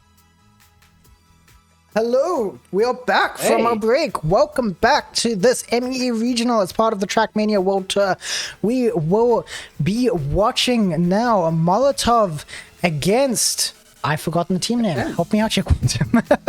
F10. Oh, you're completely cooked. That's fine. I'm going to be cooked after this one because I'm going to get real excited here because this is Bire and Chemko up against the Molotov team of Huso and Ignite. This is a pure Turkish game as we are going to go down underway here. We're already through with the map picks and bans.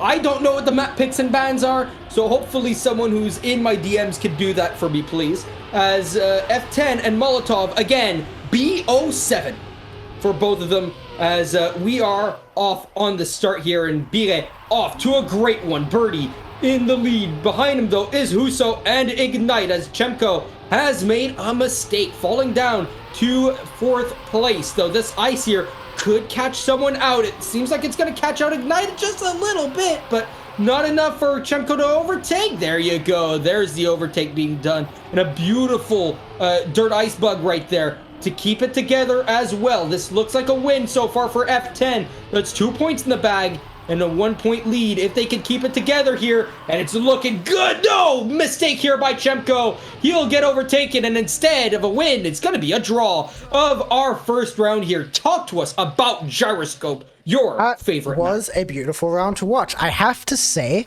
heard that F10 and Molotov are both the best. Seeing them race against each other, seeing essentially perfect runs not being good enough to win, that's wild. But anyway, I'm here to talk about the map as we watch the first drift here. This leads into the most important part of the map, in my opinion. This little loop-de-loop on the ice. You can come out with a bad line like Chemko kind of just did, and look at how much speed that's costing him.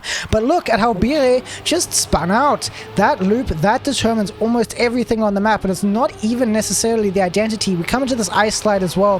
For lesser players, this is where mistakes are probably going to be made. This is where time is probably going to be lost, and Chemko is doing that. I was going to say, these are not lesser players. I guess even greater players can do it too, leaving Huso in the lead because he got it perfectly.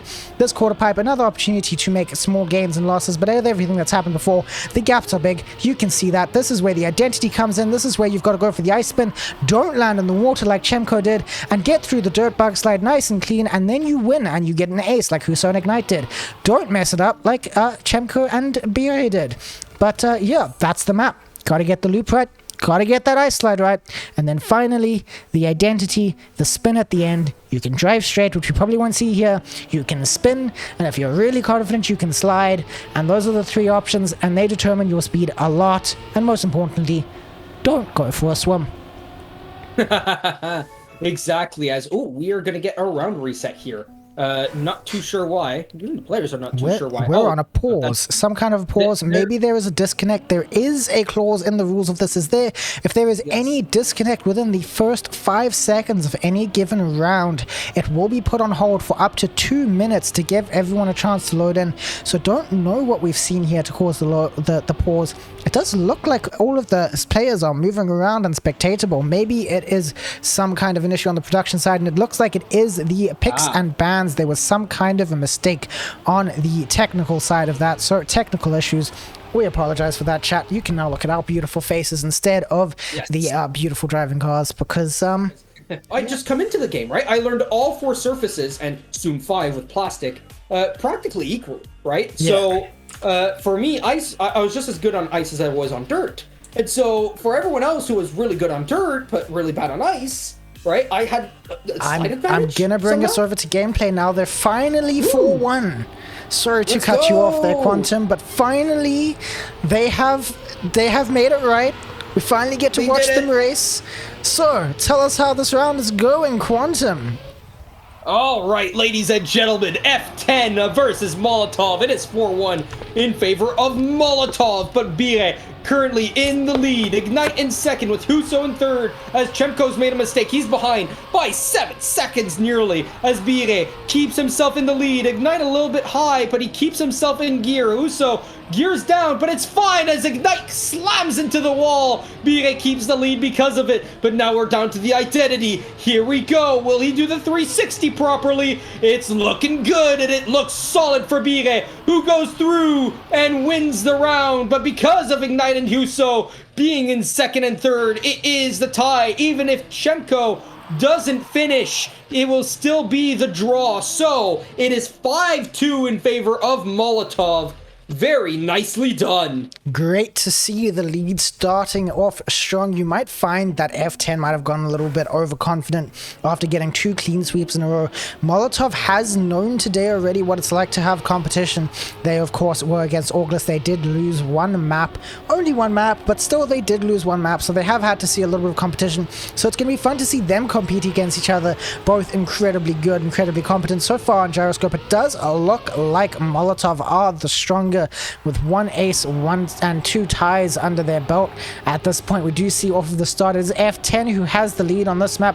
Bire and Chemku basically racing it out between each other.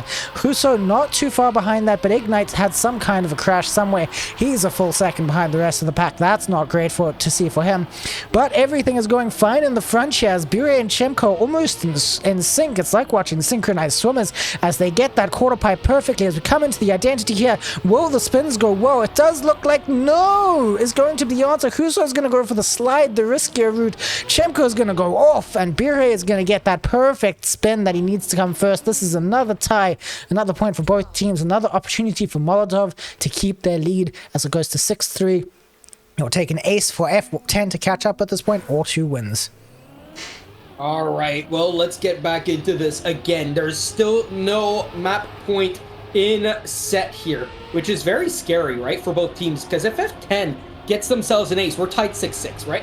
And if it's a round win for F10, suddenly it becomes 5-7, but it's still a map point here for Molotov, right? So no matter what, unless Molotov don't get a point, it's their map point. So at this point, it's a little bit scary for F10. They need a really good round, and that's not what's happening, right? Right now, Molotov are in a 1-2 situation with Bire behind by about half a second, and no slowdowns here for either Molotov player, as Huso goes a little bit wide and a little bit high, but it allows him speed out of the exit, though Chemko does gain speed on them with a better ice. He did get a slowdown. Look at that massive slowdown there with a big hit as Bire is going to try and stop the ace from happening. In fact, he gets himself into second, but he can't beat out first. No sniperino for him. He nearly went from last to first in 2 checkpoints, but instead he's only behind by 18 milliseconds. And now Molotov are 1 win away, or 1 ace away from victory. However, if F10 get themselves 2 aces in a row, they can steal this one away. Yeah, something that was very interesting to watch in that last round was the comparison of the spin versus the slide. It's something I've spoken about already. There are the 3 ways to take this ending portion, the straight ahead, the spin, and the slide. And the slide is so much faster, but so much riskier. And that's why we saw Bire crash 2 rounds ago. But this round, he went from last to first because everyone else is going for the spin. He's the only one risking the slide. Such a risky strategy, but he's really making it pay off. As much as he's making this ice slide pay off right now, he got so much speed off of that. Ice slides are clearly his point of talent. Huso and Bire are fighting it out so tight. Chemko just behind, Ignite just behind. This might be the decider. If Ignite can catch up with Chemku, this is what decides things. Everyone goes for the spin. Even Bire. Bire does crash it out. This is gonna be a win for Molotov. This is the map. They got it. Just off of that little mistake from Bire. He tried to go the consistent route. He tried to spin instead of slide, but he should have stuck to what he practiced seemingly, because he still crashed out even with the slide. Although had he gotten this, even with the spin, though, had he gotten the slide right, I guess he maybe would have had a chance of getting his team more points. There was a shot in the dark at an ace there, but it wasn't made, and that was map Molotov.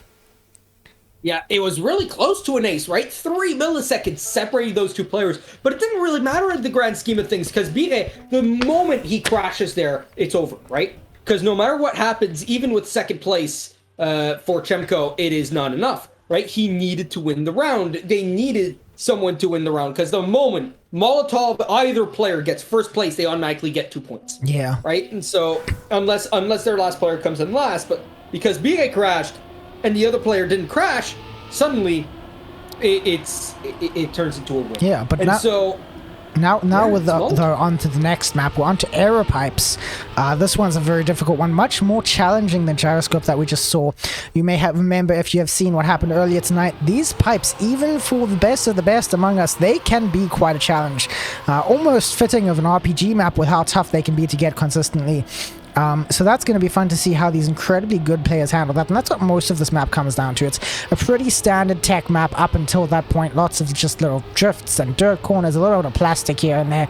Not too much to it, but the most important thing, those pipes, and you can see how tight everyone is here. The biggest gap is only half a second. Everyone's right behind each other in this dirt section. We'll soon be getting to the engine off that leads into the pipes, and that's really what consistently decides this map. It doesn't really matter that Bure and Chemko are ahead right now if they can't get the jumps. How do you think those jumps are going to go, Quantum?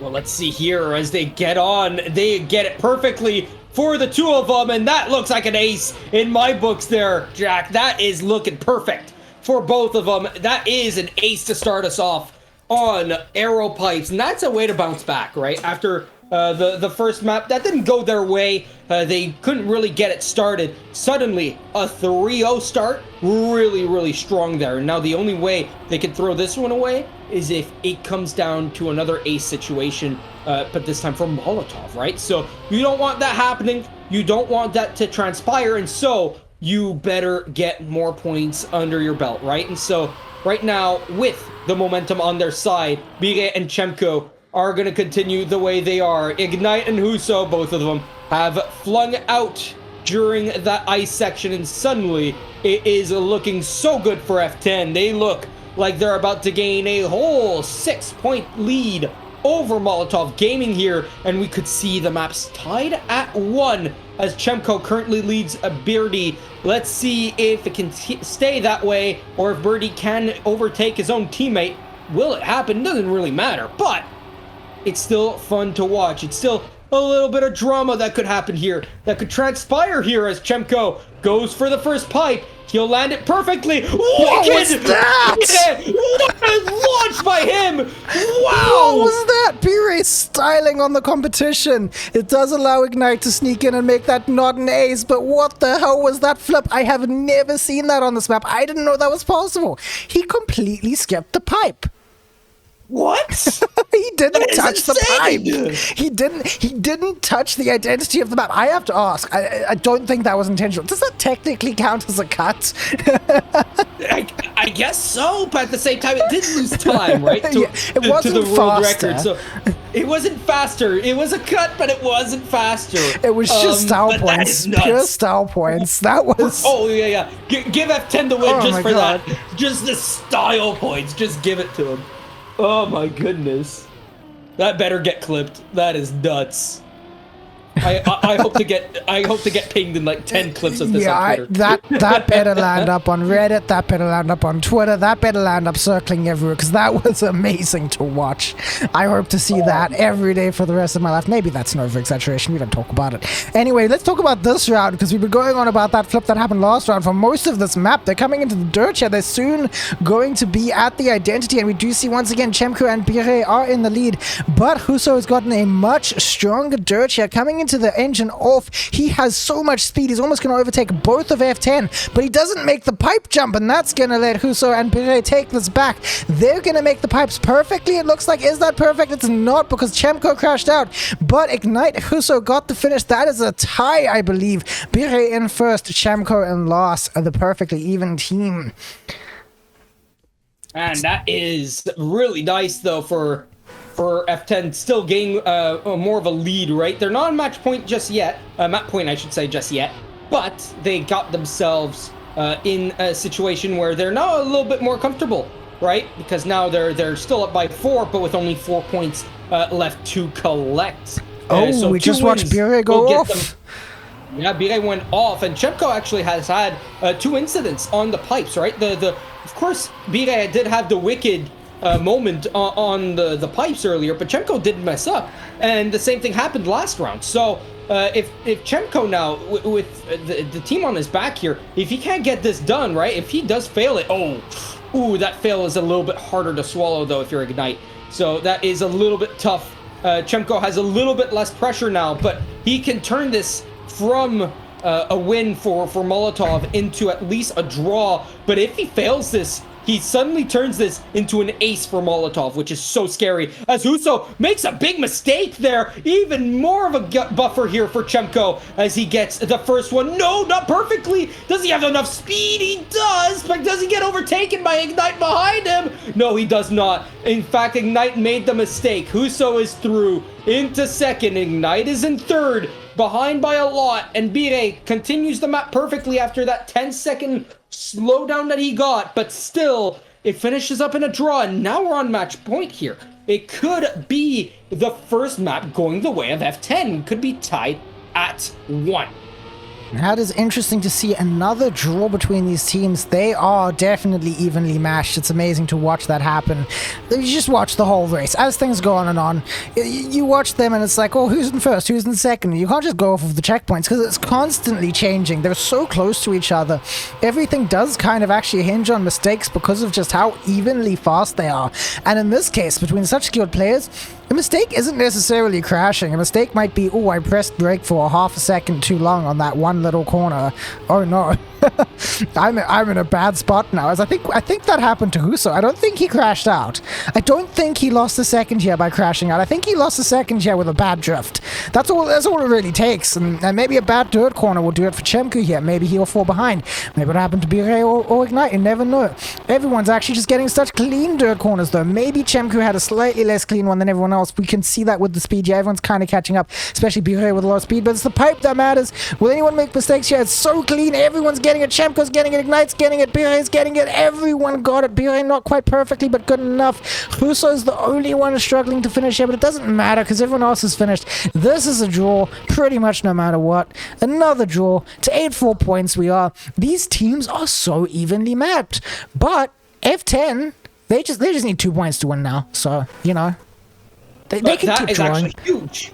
That is huge that snipe happened through, right? Because that was a snipe out of Ignite. He was in second place. And of course, Bire was behind him, but Chemko did a small mistake just in front. And so because of that, it allows Ignite to turn this into a draw. Why is this huge?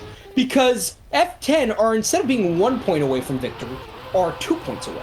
So even if this round is a draw, Molotov are still alive, and with this incident from Birdie here, if Chemko has an incident of his own, suddenly it's an ace, it's 8-7, right? We could have another ace happen, or if it's a round win afterwards, it's 9-9, right? So of course, I'm looking far into the future, right? Far into overlooking stuff that's currently happening, as Chemko currently in the lead. As it is right now, it'll be 9-5 if this stays the way it is. Ignite, though, he continues on pushing, which he needs to do. He needs to continue on pushing the envelope here. He's trying to catch up to it, to Chemko, which he is. He's getting closer and closer, from a quarter of a second to about a 1/10 of a second, right behind him, as Chemko gets the first pipe perfectly. He gets the second one as well, and so Ignite could not catch up in time. It is the draw, and because of the fact that they drew last round, because of Ignite's snipe, it's not over just yet for Molotov. They're still alive. They could still go up 2-0 with 2 clean aces. What a round to watch. Draw after draw after draw. It's been so interesting to see, and because of the point difference currently existing, actually a very positive for F10. At this point, the only thing that can save Molotov is an ace. Last round they at least had a chance with a win, but now they need an ace. Anything other than an ace, and F10 gets the win. And that was a spin out. Who did that? I'm gonna have to wait to the checkpoint because I didn't catch that. That was Ignite, the exact person who doesn't want to do that. The exact person who doesn't want to crash into a pole is exactly who did. So now we're going to actually see probably not an ace. I think this might be an ace the other way around. This might be an ace for F10. This might be how they go 12-5 and how they get the second map and how the map score lands up 2-1, because we're just seeing Bire and Chemko basically inside each other. They're basically taking the exact same lines at the exact same speed. I mean, have their cars been not overlapping for even a second? I mean, now they're not because of that little touch by Bire. Maybe that'll give Huso a chance, but again, he needs an ace to win this. Chemko and Bire Bure may really need to fail these pipes for anything to happen for Huso, and it's not looking like that's happening. Bure got it perfectly, Chemko got it perfectly, Huso did not. That is an ace. That is a 12-5. That is the second map to F10. The map score being 1-1 now. Track point F10. Track point F10, and that is now 1-1, which means we're at minimum going to see a BO5 for the moment. Of course, it's a BO7, but we're at least going to see 5 maps, right? So that is very nice to see. If it splits up 2-2, then we, of course, are seeing a minimum of 6 maps as well. And so, for the moment, it's looking really nice for a tight match between these two teams. Now, of course, F10, it might have looked like a dominating fashion there on Aero Pipes, but it really wasn't at the end of the day, right? The scoreline deceives really how close that matchup was on the second map, just like it kind of did on the first map. It was relatively closer than the score did indicate. So let's see, maybe we could see a 9-9 here by the end of the 6th round, let's say. And we could see ourselves in a really do-or-die situation for both players, as we see Slippy Slides for the first time in our stream here. Talk to us about it. So this map is one I am slightly less familiar with than the others, thanks to my electricity for going out earlier, exactly when I was going to practice this map for myself. But the basic concept of this map is, well, slipping and sliding, and that's why it's got its name. There's a lot of moments where you drift. There's this wet area here, which I believe is the identity. You come into this grass with wet tires, and it's all very slippy and slidey. Then you come into the dirt here. Basically, it's just one long, consistently challenging map with this concept of basically constantly be sliding. There are very few moments where you aren't sliding in some way, whether it's an ice slide, whether it's a drift, whether it's a plastic slide, whether it's going around a dirt corner or a grass corner, whether your wheels are wet. Basically, the concept is you are always sliding in some way. And then there's the bug slides here. This is the identity. This is the big thing here. 2 bug slides bringing in the plastic ending right to the finish. We do see Ignite and Huso get that better than everyone else. Here, the identity is less about messing up and more about gaining insane amounts of speed with getting a better bug slide than everyone else. We did see that from Ignite there. He was in 3rd place and then just slid his way to 1st. Just his tires caught sooner, and that's the identity of the map. That's the concept of the map. Always be drifting. If your tires have grip, you might be making a mistake. Yeah, and the opposite as well, right? If you're drifting in a section where you're supposed to have grip, then you could be in for a load of trouble as well. As Huso makes a small mistake there, but he stays alive, and he's still in this fight here despite being behind by about half a second here. As we see Chemko, Birdie, and Ignite fighting for the lead here. They're interchangeable at this point. You can't really tell who's in 1st and who's in 3rd, who's in 2nd. It's switching back and forth, back and forth, back and forth as Birdie takes the lead. Chemko right behind him now. Ignite has fallen to 3rd, properly so now by about 0.2 of a second. He's barely got the reactor there, but he lost so much time because of it. He overjumped it, and so now he really needs to do some catch-up. Otherwise, it's going to be an ace for Birdie and Chemko, and then it's going to be 3-3 for the match so far. And Birdie, can he have the time? Yes, he does have the time. Even though he got a big slowdown there and Chemko won the round, Bire got there in time because he had such an advantage over Ignite and over Huso. That was fascinating to watch. We did see Ignite fall so far behind at one point in that map. But we did also see he was about a 1.5 seconds behind, something like that. And then the bug slides came, and he ended the map less than that behind, because he's just really strong at these bug slides, it looks like. We did see, of course, Bure lost a little bit of speed there. So maybe the bug slides are going to be what determines things, because everyone else is getting the other slides very, very well. I mean, look at this. Everyone's close to each other. Huso is the most behind at this point, but as we go into the next checkpoint, that basically automatically changes. Everyone's cars are inside each other. They might have different lines, but they have the same speed. Not Chemku, though. He's ahead. Nope, never mind. He's not. Bure overtook, because that's how this map goes. Just constant change. With these players especially, it is so competitive. Huso is bringing up the rear of the pack again. Maybe this is not his strong suit. This map might not be his best place, but we are going to see going into the bug slides here. Ignite is strong, but not strong enough to not crash out. He can make mistakes. He is not perfect. He is not a god of bug slides. So this is going to leave Bure and Chemko solidly in the lead coming into the bug slides here. Huso can do his best, but will he catch up? It does look like he's going to take a nice tight line, but not tight enough. Bire leads his teammate right behind. This is going to be another ace for F10, leaving us with a score of 6-3. It's just been ace after ace after ace, not necessarily for the same team every time, but that's how this map is going so far. The teams are so in sync. Hey, you know what? If that keeps on happening, right, and goes back and forth, we are going to see something really funny where I said after 6 rounds, we're going to see a 9-9. Well, if there's 6 aces in a row, 3 for each team, then it is going to be 9-9 after the 6th round. So I guess if that keeps happening, right, I'm just a prophet, right? I just see things before they happen. I guess I opened up the script and read out loud the part I wasn't allowed to read. You know, as Bire right now has the lead over Huso, Chemko, and Ignite.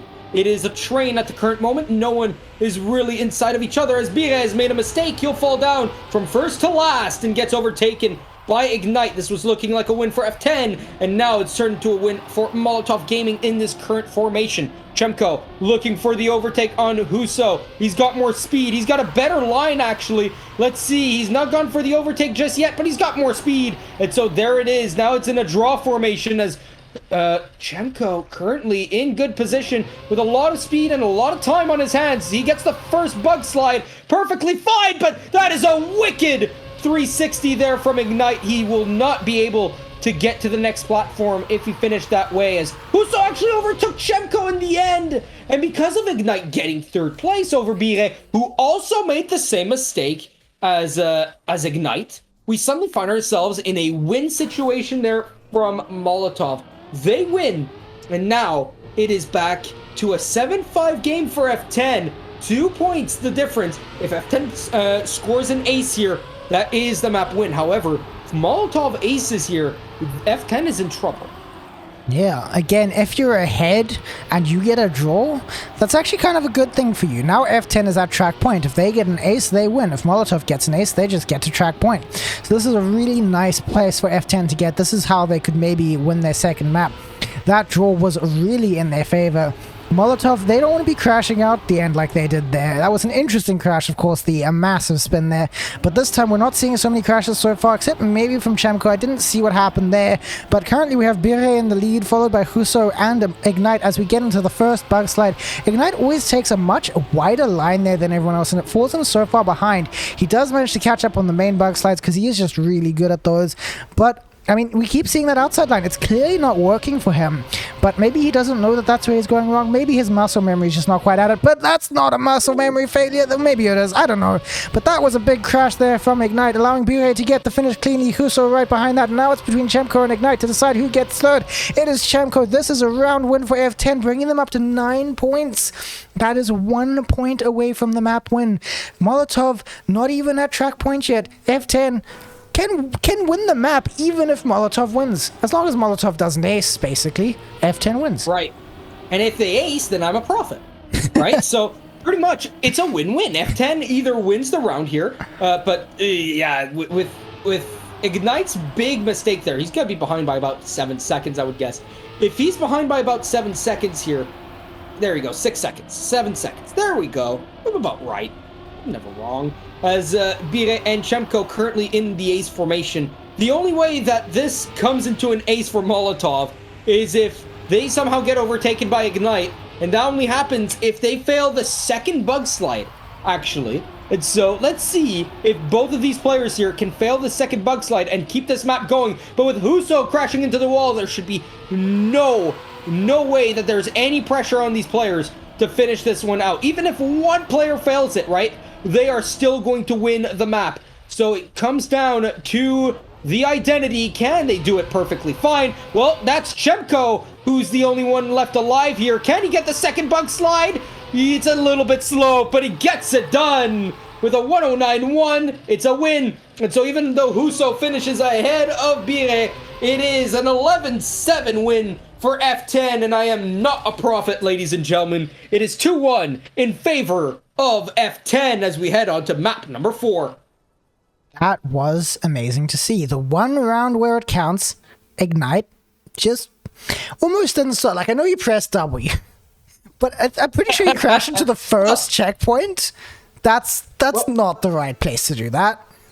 Well, it depends, right? Because it depends what you play on, of course, right? If you're pressing W as a keyboard player, yeah, that's fine. If you're pressing up arrow as a keyboard player, ooh, that's a bit odd, but you know, you do you. If you're pressing LT or RT, there you go. You're a nice, or R2 L2, right? Depending on which controller you have, you're a controller player. So at this point, doesn't change much, right? But of course, you can press W harder on controller, right? That is the myth, anyway, right? You can press it a lot less than keyboards, that's for sure. As we're on to slowdown, we've seen this one a bunch already. We've seen it for all of our matches so far, and we've seen a lot of airtime out of all the players from all the games so far. And we saw a little bit right there over the grass hills as Birdie currently in the lead, but with Chemko right behind him, it's going to allow them to look like it can be an ace unless they somehow fail the identity here. Let's see if they can have a little bit of patience, because patience is a virtue as we go onto the plastic. Over the first hump here, no big mistakes. They keep their speed, they keep no airtime. Same thing on the third hump, fourth hump, perfectly fine. And they'll ace this round with a 57 for both of them, 57-8 for Bire and a 57-6 for Chemko. What a beautiful round there. Beautiful racing, beautiful driving from Chemko and Bire, driving it perfectly. No mistakes made there.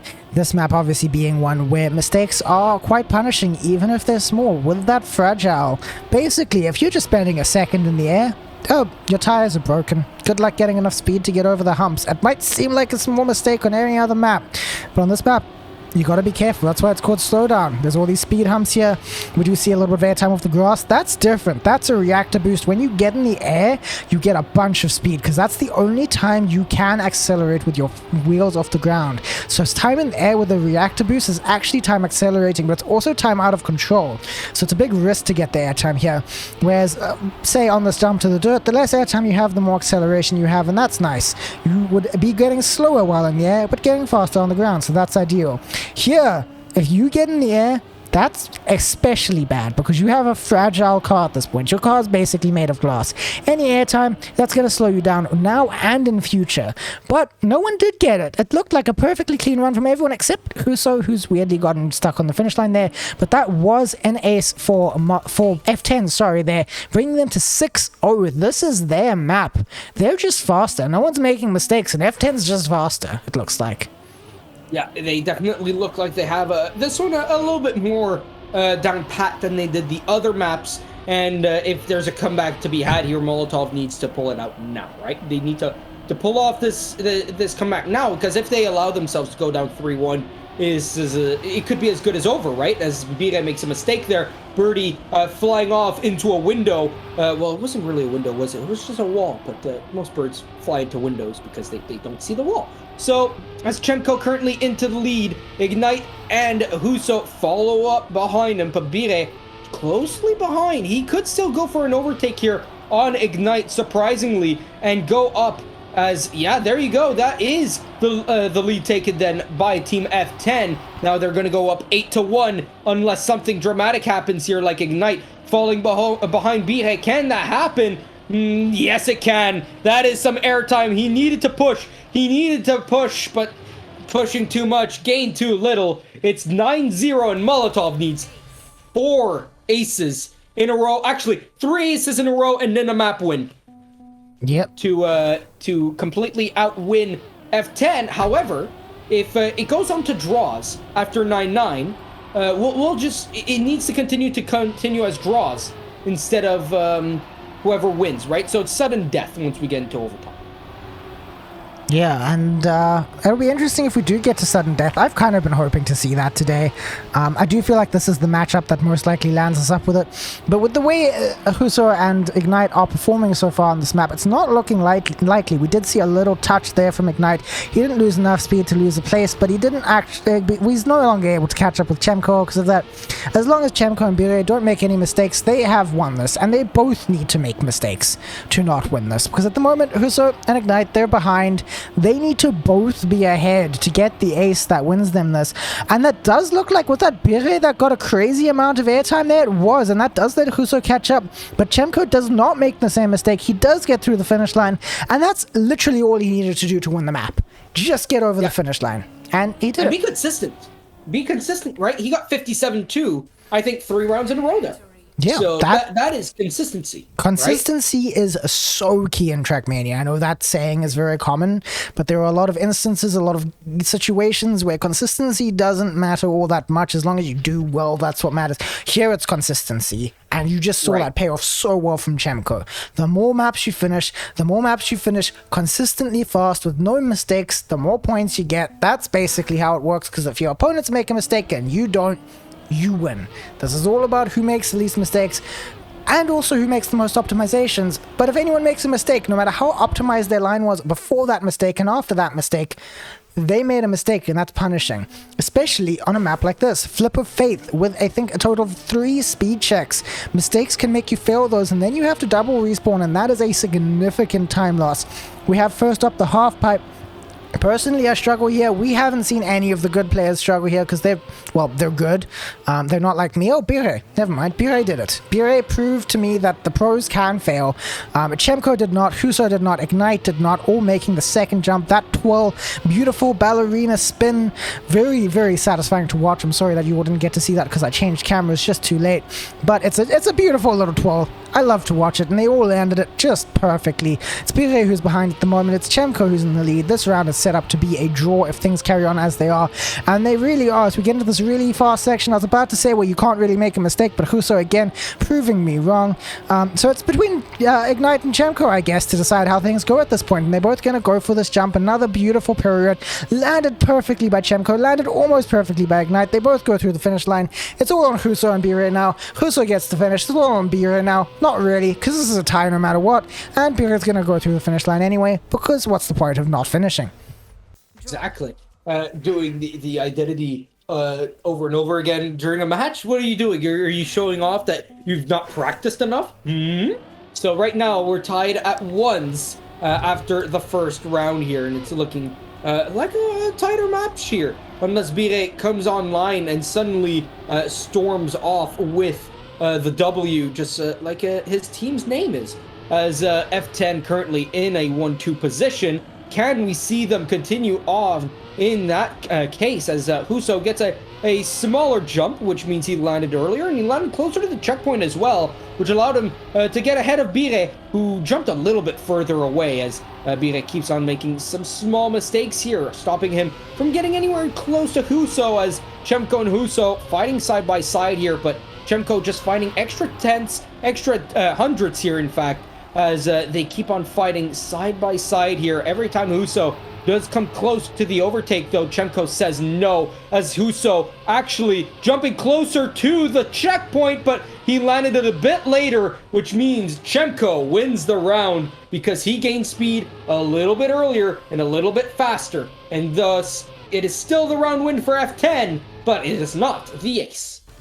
So interesting to see all the mistakes being made by these teams, especially Ignite on this map so far. Aren't on the identity, they're on the first jump, which I know I said I struggle with it, but it is a relatively easy jump. I'm just bad at quarter pipes, but they're a common mechanic. Everyone knows how to do it. It's interesting that Ignite is struggling so much with it today. As we get to watch him again, maybe this will be the time he makes it first try. And he does. I think someone else went off there. Who was that? It wasn't Huso, but Huso did not make the pirouette, so that doesn't matter. No one failed the quarter pipe. I was wrong. But Ignite is here with a little bit less speed compared to Bire and Tmwt as things are going. But Bire gets a short jump off of the sausage. Bad line, short jump. He gets some extra airtime. He gets some bounces. He's on the bouncing castle. And that leaves us between Tmwt and Ignite at this point to see who's going to win this round. Basically, I think this is either a tie or a win at this point for someone. I don't think we're going to see an ace. Maybe we will. I mean, I don't know what happened to Ignite. They're again in the spot that I thought you couldn't really mess up, but Ignite clearly needs to practice it a little bit. We do see that Bire is ahead. Tmwt failed the identity here. That leaves Bire first, Ignite second. Tmwt's going to try and get that third position ahead of Huso, and he does manage because Huso is only just coming into the second last checkpoint now.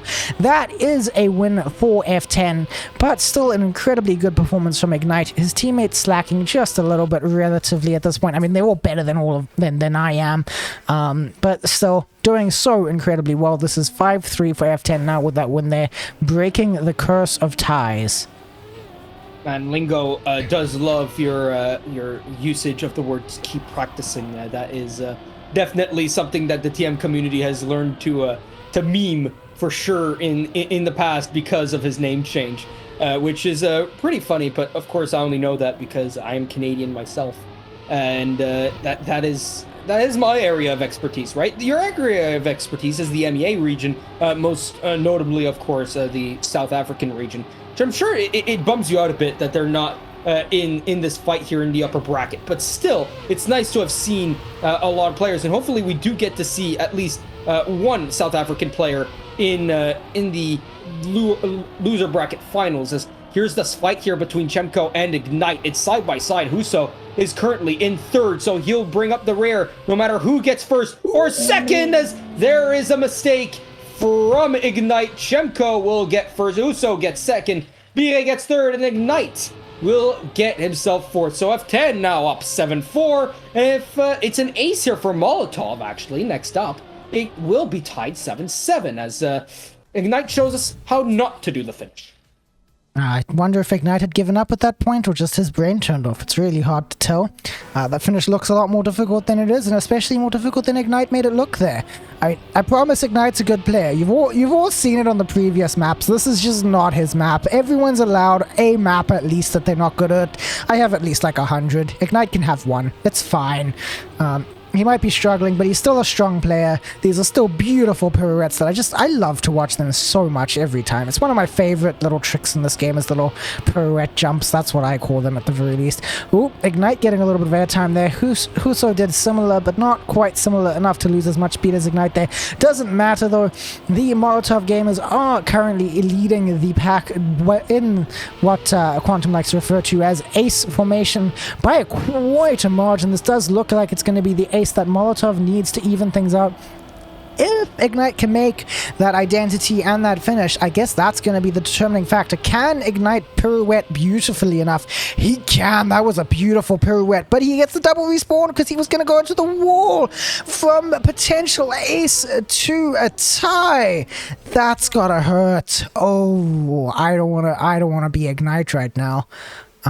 Yeah, that was the caster curse moment, wasn't it? I think so. Just hit him. This is match point for F10 now.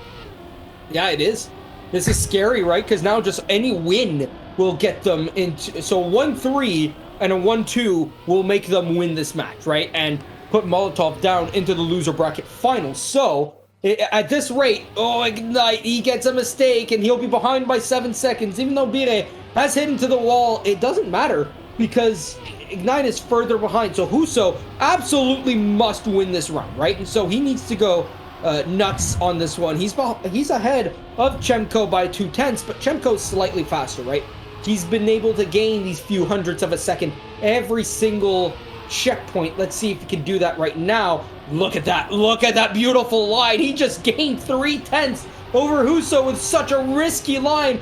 Gained the lead into the identity, and Chemko lands earlier, lands first, and it is the win for Chemko. And as long as Birdie finishes, it is the win. It is a 10-6 victory here for F10. It does not matter anymore. That is 4 maps in a row. Molotov, that was a great fight, but it's a 4-1 victory in favor of F10, and they go on to the grand finals as Molotov go down to the loser finals, as we have one last match here to look at tonight, and it's going to be Orglis versus CI. That was a beautiful race to watch. Wow. I really thought Molotov was gonna win more maps than they did. They got so close so many times. It feels like Ignite's consistency maybe got in the way of things. Bire, Chemko, Huso, all consistent. Ignite was so fast, but I think he was just taking slightly riskier lines than everyone, and that's not great to see. We can also see how things went in the meantime in the loser brackets. We do see that Auglis beat Southern Speedsters with a clean sweep 4-0. That is sad for Trident and Bondizio there. They're personally my friends, so I'm sad for them. They're the people in the Trackmania community I'm closest to. Then we do see that CI beat PF to a forfeit from PF. That was a load shedding incident. For those of you who are not familiar with the way that South Africa works, we randomly get our electricity cut for 2 hours at a time. That can make it difficult to compete in these kinds of things. It's not entirely random. There is a schedule. We have an app for it and everything. It's very planned, actually. I'm just frustrated, as I'm sure the folks on PF Racing are as well. That does mean that in the loser bracket final, it's gonna be a CI versus Auglis. That does mean in the final, sitting out the next few rounds, it's gonna be F10, and then in the I forget my nomenclature. Winners. Loser finals. It's Molotov versus whoever wins between Auglis and CI. At this point, Molotov cannot do worse than third. F10 cannot do worse than second. They are both very happy. I can't wait to see the next and final round that we're going to be watching tonight. That is going to be, if I'm not mistaken, the next round in the loser bracket, correct, Quantum? Yes, so we're finally dipping our toes into the loser bracket, Auglis versus CI, and this is for 4th place, so whoever loses this gets 4th. They'll get themselves, I do believe, 3 points. Yes, it is 3 points, and whoever gets 3rd also gets 3 points. So you're fighting to get into the grand finals here to gain any extra points, as Auglis and CI will try to figure out who's the best between the two of them. So far we've seen great stuff out of both these teams, but let's see who's the best between the two.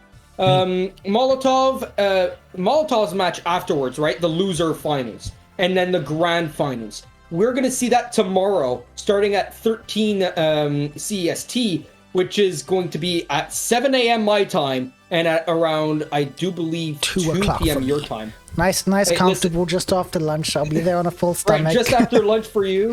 I'm not even going to have time to eat breakfast, man, unless I eat at like 5 in the morning, because I want to get set up at least, right? I'm going to have to wake everyone in the house. They're going to be so mad on a Saturday morning, but it's fine. Anyway, I can't wait to see this next map, but before we do that, we do need to go on to a quick break. Next, it is going to be Auglis versus CI. I personally root for Auglis because I'm South African, so Supermax. We share a nationality. I want to believe in him. But for now, we'll see you in just a few minutes for that match.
Ladies, gentlemen, and anything in between or neither, welcome back. We are here for the only round that we'll be watching in the loser bracket, but it's nothing to scoff at. It is going to be Auglis versus CI. A beautiful map here. They are currently picking their maps. If we switch over, we do see that Freestyle was picked first.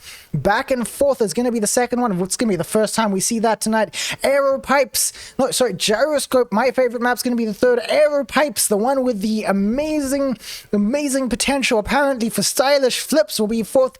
Parkour will be fifth, and we'll be seeing shortly what the randomized map is, because all of the players have picked their maps, and now they just need to do one more ban, if I'm not mistaken. Or I might have the system wrong. Nope. Flip of Faith was banned. Reps was banned. And what's the last map we got here? We see Slowdown again as the last map. It's always the last map. Slowdown is always the last map. Have you noticed that? No, it's Slippy Slides the last map. Yeah. Sorry. My bad. There's a nice little number on the side. I'm being a bad caster. I am being a bad caster. I'm sorry, folks. So anyway, Freestyle, back and forth, Gyroscope, Aero Pipes, Parkour. That's the first time we'd see Parkour, right? And then Slowdown, and then Slippy Slides. The only map that we would never have seen today would be Reps. I mean, yeah. I don't know if you've seen the identity on Reps. Have you seen that? Have you played it at all? Well, of course I can't play it, right? Personally, my computer cannot run the game anymore. Yeah, it's done. It's cooked. It can barely open a Firefox tab with our chatting, right? So at this point, I am running on fumes with this laptop, but it is what it is. That jump to the magnet right at the end of Reps. Anyone in chat who's played will understand what I'm talking about. It's very awkward. It's very, very easy to over or undershoot. You are going pretty fast. It's a very, very weird side angle jump, and you just kind of have to do your best. I think that's why people just keep banning it. They just really don't want to play it. And from my experience playing it, I don't blame them. Obviously, I'm not as skilled as them, so I don't know as much as them. But clearly, my dislike for that map is justified because people better than me dislike it too. This is how I get my justification, my validation. And it feels good to know that I'm not crazy. But anyway, we will be going to this first round here on the map, Freestyle. This is the one, if you've been watching, that you'll remember seeing the crazy dirt wall ride that sealed the fate of Supermax and Benoxy on Team Auglis earlier, when Supermax just could not get that wall ride right. And I think we might see that again now. Maybe he's taken some downtime to practice it. Maybe he hasn't. We do see that Team Auglis is getting a very strong start here. Hoba Bibi and Droga just could not race around that nose steer. They were clearly not steering straight going into it, and you can't straighten yourself out after it. So that's allowed Supermax and Benoxy to have a massive lead here. Team Auglis is gonna have plenty of time to make mistakes on the wall ride that they're coming up to shortly. That is the identity of that map. This is where you do either a flip or go straight down. I think the flip's more stylish. Apparently straight down is slightly faster, but more difficult actually. The flip's the easy way to make it, but you do see how Benoxy, who didn't do the flip, had so much more speed than Supermax there.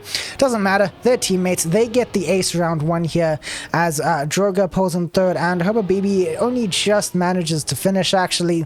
That is going to be a 3-0 for Auglis, a strong start to this match, but it is only the start. We'll have to see how things develop.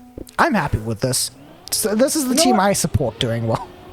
I'm honestly happy with this too, right? Because obviously the top two teams currently is F10 and Molotov, right? Fully Turkish teams. Now, if Auglis do win this, right, then they knock out a Turkish team and stay alive, right? And of course, this is the only team that has someone that's not South African and not just Turkish, right? You have the Moroccan in Benoxy, right? And that is the only player that's not South African or Turkish, right? Yeah. So that is my little reason to like this, because it's the last chance for this to be the Africa region and not just the Middle East region. Right, exactly, right? Africa, this is your chance, right? So right now they're in the lead 3-0, and they're looking to ace it once again here.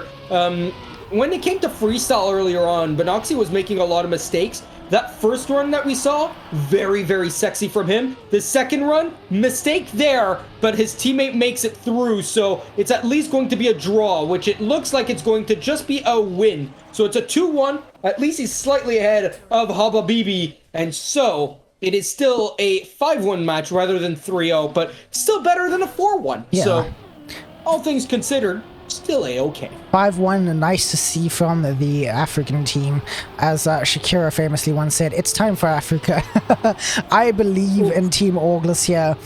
Just a reminder, they are Orglis, as are most of the players taking part today. So if you've been if you're part of an org, if you have some contacts and you've been impressed by what you've been seeing today, remember to pick up these players. They're good. In the African side of things, they need representation. Turks are doing pretty well, but they deserve it too. They've played incredibly. Molotov, F10, incredible teams. Looking for an org, I believe, both of them. And then the same goes for Orglists in the name, and CI. They all desperately want to get into this Trackmania competitive scene, and this MEA regional is one of their first chances. It's been so difficult to get involved in esports in general from the Middle East and Africa to date across like most games. So Trackmania giving us this opportunity, it's a beautiful thing to see, as is this wall ride from Supermax. Oh, maybe not. Never mind. Benoxy and Supermax both failed at allowing Droga to get into first place. Supermax is going to keep restarting, as is Benoxy. That allows Habibi to get through as well. We get to just keep watching Benoxy suffer. It's almost fun. Almost. It's also sad. I feel bad for saying that. If you find that fun, does that make you a statist? I'm not sure, but I guess this is CI's chance to catch up. It is now 5-4. Did I place the caster's curse on Orglis here? You might have. I mean, we kind of might both have in that sense, because, I mean, they're still in the lead, right? They're still looking decent, and with Habibi's a mistake there, they find themselves, in a sense, in a tough position, right? Because now, of course, Droga needs to fight all alone, right? The best he can do if Habibi stays in last is a tot. So, at this point, he must get first. Even if he gets second place here, he'll at least get a point, but it'll give 2 to Orglis, right? And if he gets first, at least it's only going to give 1 to Orglis. That's the best he can do, though. If he stays in third, as he currently is, though, it's going to be an ace. It's going to be 8-4, and it's going to be really tough for CI to really get back into this one, as Orglis currently in the lead 5-4, but they're acing this round right now. Will they make a mistake into this dirt jump here? Benoxy goes low to go high, and Supermax makes the mistake, but so does Droga. Habibi makes it through slowly but surely, as Supermax makes it through himself. Benoxy won the round. Supermax gets third. It is a 2-1 win, and thus it is now 7-5, and an ace from Orglis would win them this map. That wall ride is clearly the curse of Orglis, but they're so strong across the rest of this map. They keep coming into the wall ride maybe 1, 2, even 3 seconds ahead, and then they mess it up, and then the best they can do is a win at that point. They were set for an ace.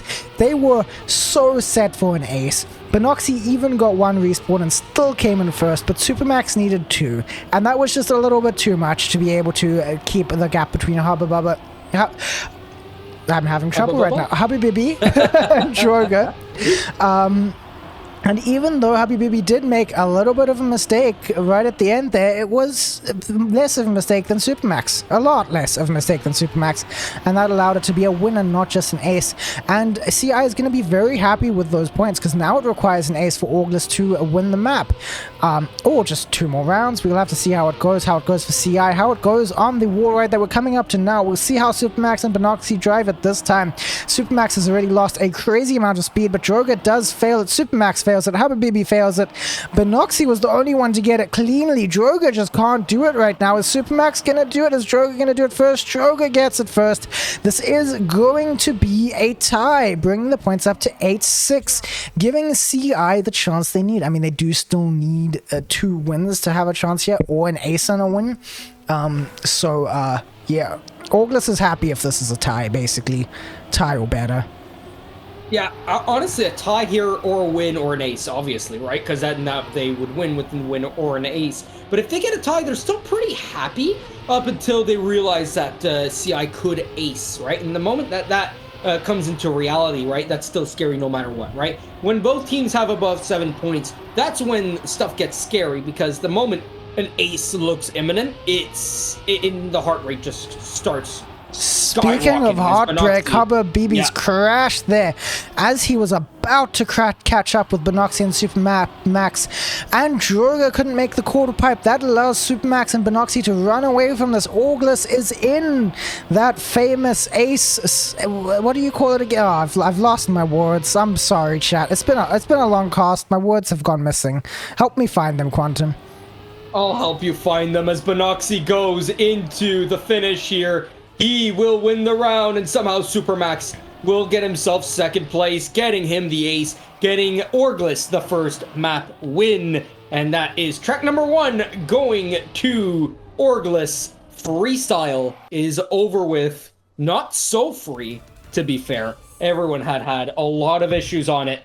Now, very stylish, on to the next map. Very stylish. That is true. Well, not freestyle in general, right? Whether in real life, whether in games, right? If you can freestyle in a game, right, or in real life, it's always snazzy, right? It's always cool. That spin off of the dirt, I know I've been told it's not that difficult. It just looks so beautiful. It looks so difficult. It looks so skillful. Now this map is named the toughest map by many of the players taking part today. I am part of the Trackmania Africa Discord, and when I tell you I have seen complaints about back and forth, I have seen complaints about back and forth, so it's going to be interesting to see how Supermax and Binoxi do here. I have 2 words: skill issue. I love this map personally. It is hard because going backwards is tough, right? It's not something that you do personally every day, right? It's not something that you'll do in Trackmania very, very often. And so it is a skill that is acquired, right? It's like an acquired taste. It comes with time, and you definitely need to practice it. It's not something that'll come to you first time around.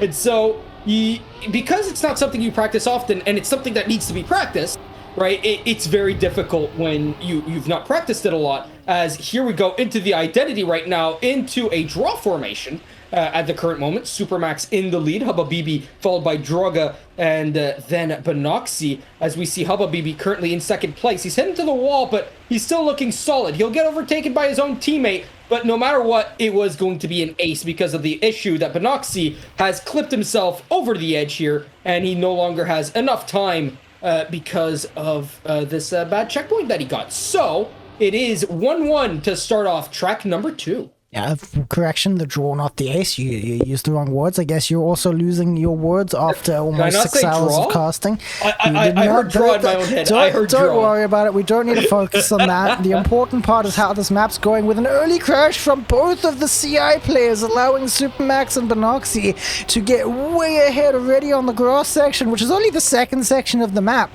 Now, as you were saying about you don't drive backwards every day, there are some backwards maps at least. This map is extra well because it's back and forth, and once you get in the habit of the inverted controls, you're in the habit of the inverted controls. Once you're in the habit of forward controls, you're in the habit of forward controls. But you do a little ice spin and suddenly you're not going backwards anymore, and you do a little grass spin and suddenly you're not going forwards anymore. It's crazy, it's wild, it's all over the place, and that's what makes this map so frustrating and fascinating at the same time, and I am loving watching it. And so far, I said that the folks in the Trackmania Africa Discord complained, but maybe it wasn't Supermax and Binoxi that were doing that, because so far the Africans are beating the Middle Easterns by quite a range on this. That is an ace, with Habibi in second place, 9 seconds behind. That's quite a big gap, especially considering that's not even last place.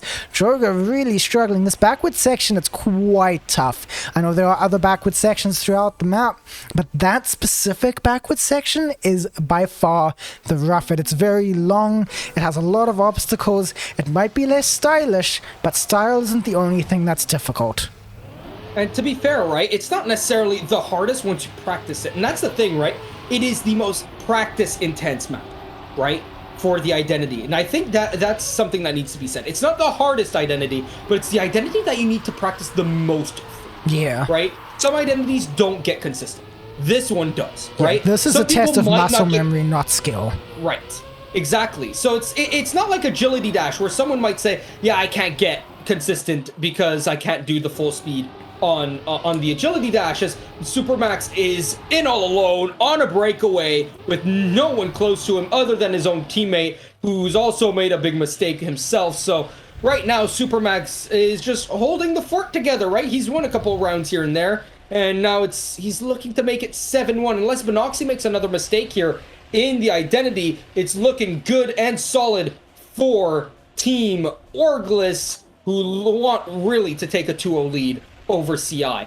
Honestly, what makes this map so intriguing, though, really is the aspect of who does this, right? Who goes backwards so often, right? That it's an advantage to you. So a lot of players, right, they love backwards tracks, right? You think of streamers, big streamers, who love to go backwards, right? And who have done so many times. It's an acquired skill. It is something that has to be practiced. And because of that, right, the players who have acquired and practiced those skills are obviously going to need to practice less on this map, which makes it a little bit more advantageous for them because they can practice the other maps, right? But that doesn't mean that they'll be more skilled on it when push comes to shove during the matches. So here comes Supermax once again in the lead. He's really done well on this map so far. Benoxy also doing pretty well for himself. 2 aces for his team shows up on the score sheet, as Habibi trying to overtake Benoxy here. He does so, but he goes wider, and thus more speed for Benoxy on this grass, as they're side by side here. Actually, this is the difference between the ace and the win, and it's looking like it's not going to be an ace nor a win if Drugga keeps himself in third. It's going to be a draw by the looks of it, as Orglis will win the round here with Supermax in first, but Habibi gets himself second, Drugga gets third, and thus it is a draw. 8-2. That was an interesting run. It really looked like that was going to be another ace from Orglis, and ace obviously being what they needed to get the track point. They are still on track point now, though. They can win, and they're happy. They can draw twice, and they're happy. CI needs, if I'm not mistaken, 3 aces in a row or bust. That's their only option. And that crash from Habibi straight into the checkpoint, I think that's the second time we've seen that from him. That's not gonna help their case. That's not gonna get them an ace. Drugga crashing out there as well. Supermax and Benoxy have a nice, comfortable lead. They can just drive it out. This has been a theme on this map. Last map was a lot closer, a lot tighter. Orglis just have this one down. They've clearly practiced it. They clearly play their backwards maps. I know Supermax does like to play weird stuff every now and then. I respect that. Backwards maps are a lot of fun, and you can see that practice paying off. I think he's won every round on this map. Benoxy going into the water there again. He seems to have forgotten his left from right, so this isn't necessarily going to be an ace. Maybe this will be the tie that CI needs. Supermax is about to finish.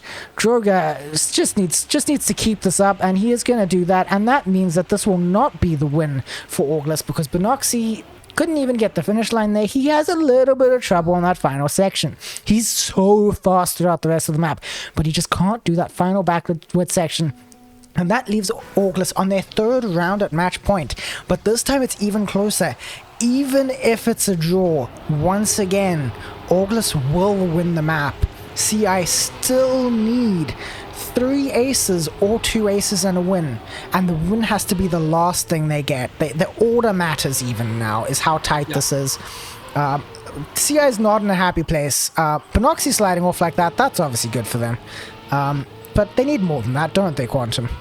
Yeah, they do. They need Supermax to make a big mistake there, because Drugga has fallen out of favor there. He's flipped over. He's fully turtled. So it's down to Supermax, realistically, right? If Supermax just finishes in first or second, that's it, right? That's GG. They've won the map. They've won the track. It's 2-0, right? But if Habibi and Drugga can overtake Supermax, which is not looking too likely now with Drugga being behind Benoxy, over 11 seconds behind, how good Supermax has been, how consistent he's been, and into the finish he is. That is the win for Orglis on this map. It's 2-0 in their favor. So we're on to map number 3 with a 2-0 in favor of Orglis here, and CI are going to need to pull off a little bit of a comeback here, be a little bit more consistent, as well as beat out Benoxy and Supermax, right? Supermax on this map was a lot better than Benoxy, but Benoxy on the first map on Freestyle was also better, right? He was a bit more consistent up until the identity. So it comes down to both players seem to have played different maps, and they're carrying each other throughout it. And it feels like CI, on the other hand, they're more just consistent with each other, which it is helping them being consistent, but it's not helping them win the rounds. Yeah, it's almost like the August folks complement each other. Maybe one of them practiced half the maps, the other one practiced the other half, or something like that. I don't know what the case was, but we are seeing that clear differentiation between Binoxia and Supermax. They know their maps, they know what they're good at, they know what they're bad at. They have practiced this very well. Not that CI have not. CI definitely have. And we might see them do really well here in Gyroscope, as we do see... Oh no, that's Supermax in the lead. I saw white car, I thought that was Shoga. I should have looked at my scoreboard. My bad, folks, but we do still see that Hababibi is right behind Supermax. This is Gyroscope now. You've heard this like 7 times tonight, but this is my favorite map. I love all ice turns. It turns out Hababibi does not like that freewheel section. Turns out Supermax is liking everything he's seeing so far on this map. Binoxi too. Binoxi not going to make the dirt there. Not going to get on it as smoothly as Droga does, allowing Droga to get the catch up. Is that also... Nope, that's Binoxi who overtook Droga once again. But now we go into the identity. How will everyone take it? Supermax goes for the spin. Droga goes for the spin. Binoxi goes for the spin. Hababibi goes for the spin. They all go for the spin, but Binoxi does actually slide out on the dirt. So this is going to be a tie. I didn't see what happened to Supermax there, but he did also drop down from first to third, letting Droga get that first place, and now it is a 1-1 start. And as we saw last time, that does not necessarily mean that this will go on forever and that they won't be a clear victor. But maybe this will be our tiebreaker time. Cool. That'd be cool, right? Seeing some overtime, seeing some draw after draw after draw. Maybe a map could go on forever, you know? 18 rounds in a row of drawing. That'd be fun. Right, I love drawing. I could go for that. Drawing's fun. I'm bad at drawing, just like I'm bad at video games. But hey, at least, right, drawing is cool, right? And the same thing here, right? It's like doing rock paper scissors like 18 times in a row, and somehow you both get the same thing over and over and over again, which is super cool. And at the same time, Supermax once again in the lead. I think he's won every single round except for the last one where he died in the identity, right? He's been in the lead for most of these rounds for the last, I want to say, the last 8 rounds, right? He's really had full control of these maps here over CI. And as he finishes in first here, another tie does befall upon us. Oh, have I cursed us to have infinite draws? I want drawings. I want drawings, ladies and gentlemen. This is where we have to wonder how long can this go on, or how short can this go on, because things can still turn around. Obviously, draws give the least amount of points out of every other possible outcome, because 2 points is less than 3. Quick maths, don't worry about it. But we do see on the ice slide here that, on the ice loop rather, that Binoxi gets it very clean, but Supermax gets it even cleaner, but that doesn't matter. They're teammates. It's all about Droga to try and catch up with them at this point. Hababibi is nice and far behind. He's just having a stroll in the park, a stroll in the Gyroscope. Droga overtaking Supermax here on this ice slide. Binoxi keeping a nice, comfortable lead. Can he get a smoother dirt transition here than he's been getting? Not quite. He doesn't seem to have those dirt bug slides down. Droga does, but in the half pipe here, we have seen Binoxi consistently be faster. This time it's Droga that's faster, but we see how the spin goes. Binoxi almost going in the water, almost in the drink, does crash into the barrier. That's going to give Droga the win. Hababibi is going to come in second place because Supermax made some kind of a mistake and Binoxi just seems to struggle with that identity. It seems that those dirt slides are not for him. He's fine on the ice, he's fine on the road, but the dirt is not doing him any favors. No, it's not, and that's an ace there for CI. I do believe that's their first ace, actually, if I do recall correctly. So that is really good for them, right? They're right back in this match here. They're right back in this map as well, because the moment they keep this lead, right? If they're able to keep it together because of Supermax and Binoxi's shortcomings, they're going to be able to stay in control of the match. However, with Droga being the only player here for Team CI in the top 3, and with Hababibi being somewhere in outer space, it's going to be really tough. Speaking of outer space, Supermax. Yeah, that is an airplane mode right there. as Drugga is now going to fight with Benoxy side by side. And you've seen them side by side many, many times here. And so heading into the identity, Benoxy in the lead, but is it going to be enough? Is 3/10 enough to stay ahead of Drugga? Benoxy, he slightly wall hits there. And because of that, he did lose a bit of time. He lost 2/10, but he had a 3/10 advantage, and thus he still wins the round. And with Supermax being the only player who can still finish here, doesn't really matter, does it though? Because it's still a 2-1 victory in favor of Orglis. And so it is now 6-4 in favor of CI, but another win from Orglis. Ooh, we're getting really close. Yeah, things are nice and close. We may see our tiebreaker yet. I don't know exactly what Habibi happened to him there. It seemed like it was something after the ice turnover, that loop-de-loop on the ice. It seems like he just lost too much speed to be able to take on the engine off section, and I think he just kind of gave up after that. I think he just didn't know how to take things back after that, and that kind of hurts to see for him. That's not always great to see. And that is the chance that Orglis really wanted. Speaking of chances, here's the chance for Habibi to make better than last time because Supermax has crashed out. Benoxy taking a much wider line on the ice is going to lose a lot of speed. The pack is so close to each other right now, but Droga lost so much speed on that ice transition. No one got the dirt transition right this time, which gives Benoxy the chance he needs to catch up, being so strong on this quarter pipe. It is going to be Benoxy with way more speed than Habibi, but now we're on to the identity, which determines so much. Benoxy got it smooth. Supermax got it smooth. Droga got it smoother. Habibi did not get it smooth, but at least got the finish, and this is gonna be a win for Orglis. This brings us to 6-7. CI is on track point if they get an ace, but Orglis is only 1 point behind them. All they need is for CI to not ace. You know what? That's really scary because that could have been an ace, right? That was really close to being one. To being a snipe. So in that sense, that is pretty lucky and at the same time really relieving. Not lucky, sorry. Not lucky. That's the wrong word. That is relieving, and it's nice to see that the snipe did not happen because otherwise Orglis suddenly takes the lead, right? Off of very, very thin margins. And so right now, with Orglis on 6 points, Supermax and Benoxy side by side, again, in ace formation, they could make this 9-7, but Drugga has other plans. Look at him driving here. He overtakes Benoxy. He's got more speed than Supermax. He goes wider and thus will get more speed out of the exit. And you can see it right there because he's now side by side. Let's see. Drugga has a really nice identity ending here. Does he get it nicely? He does, but does he overtake? No, he does not. It is Supermax with the win. And because Benoxy gets third, we're tied at 8s. Whoever wins this round wins the map. And at this point in time, unless it's a draw, we will see someone win this track. This is where I'd like to interrupt you for a little chant, and I would like to see this in chat as well. Tiebreaker. Tiebreaker, tiebreaker. Let's go for a draw, ladies and gentlemen. As things go on, we are already in draw formation. I do see that blue, red, blue pattern that I like to see if I want to draw. Supermax going incredibly fast. Benoxy not so fast. Habibi right behind Supermax. Droga right behind that. Benoxy is the one we're not necessarily going to be watching because he's had a bad time. Droga also gets a little touch that actually does allow Benoxy to catch up quite well. Supermax fails the ice. Habibi has had an overtake now. We are now down to a red, blue, red situation instead. Still a draw if things carry on as they are. Benoxy getting a really bad dirt section there, but is his good quarter piping skills going to give him the catch up with Habibi?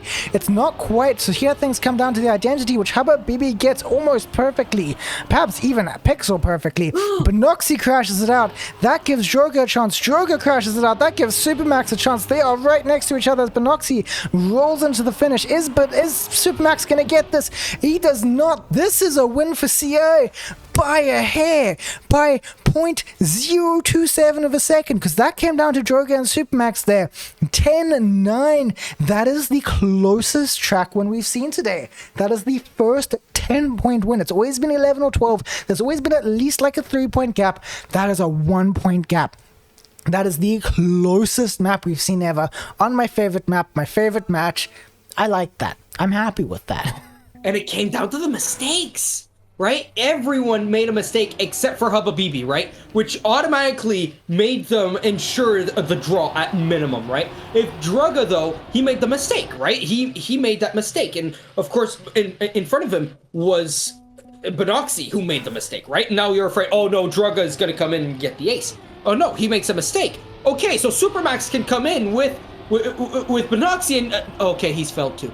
So it came down to the mistakes, and because everyone made practically the same mistake, right? Even though Benoxy gets second, the fact that Drugga was allowed to get third, despite him being in the pressure cooker, being the only player to really not make a mistake and still making one and still coming in third, that is honestly the best part of it all. As Orglis are now leading 2-1 in terms of tracks, as Aero Pipes is now our map, as Supermax currently in the lead. Benoxy is in second, as Hubba BB went up in the air into airplane mode, as Drugga now is the only player who can really make a difference, but he's behind by 7/10, so it's going to be really tough for him to do anything here, and as he continues to fall down the order in terms of time, well, it's a fight between Supermax and Benoxy. They're side by side here, as Benoxy tries to catch up to his teammate, behind by a 10th, but Supermax, this is his identity. This is what he loves the most. And can he keep the lead? Yes, he can. As Benoxy, can he turtle his way through?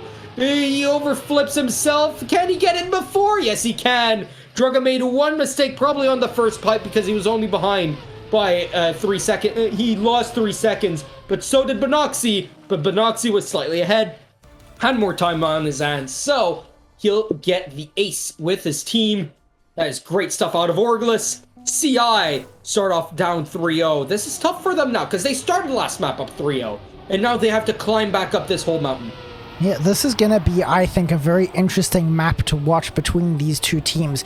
We did see in their previous matches, Hubba BB really struggles with those pipe landings, whereas Supermax is the total opposite. We saw him fail it a total of once in the previous match where he played this map. So it's going to be really interesting to watch basically just how Benoxy and Drugga do. Obviously, we do see Supermax struggles so much with the rest of this map up until the identity, but then he nails the identity every time. So basically, everything just depends on how Drugga does the identity. And at the moment, it's not looking good. It is looking like Supermax and Benoxy have quite a significant lead.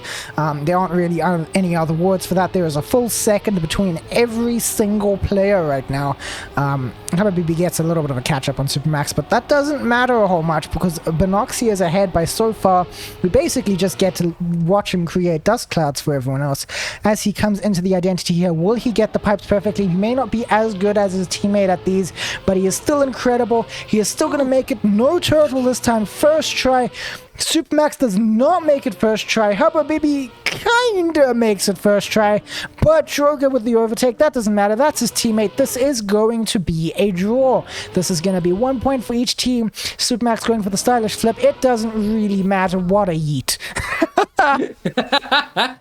Oh my goodness. Could we potentially see more out of the original Bina cut? Because I'm sure everyone's seen it by now, right? If you guys haven't, just go look at the clips. It's got like over 300 views at this point because, my goodness, that was insane. I hope to see something crazy like that again, but that was a crazy cut done by Birdie earlier on in an earlier match, and something, it's very similar. He actually landed it though, which is the crazy thing, right?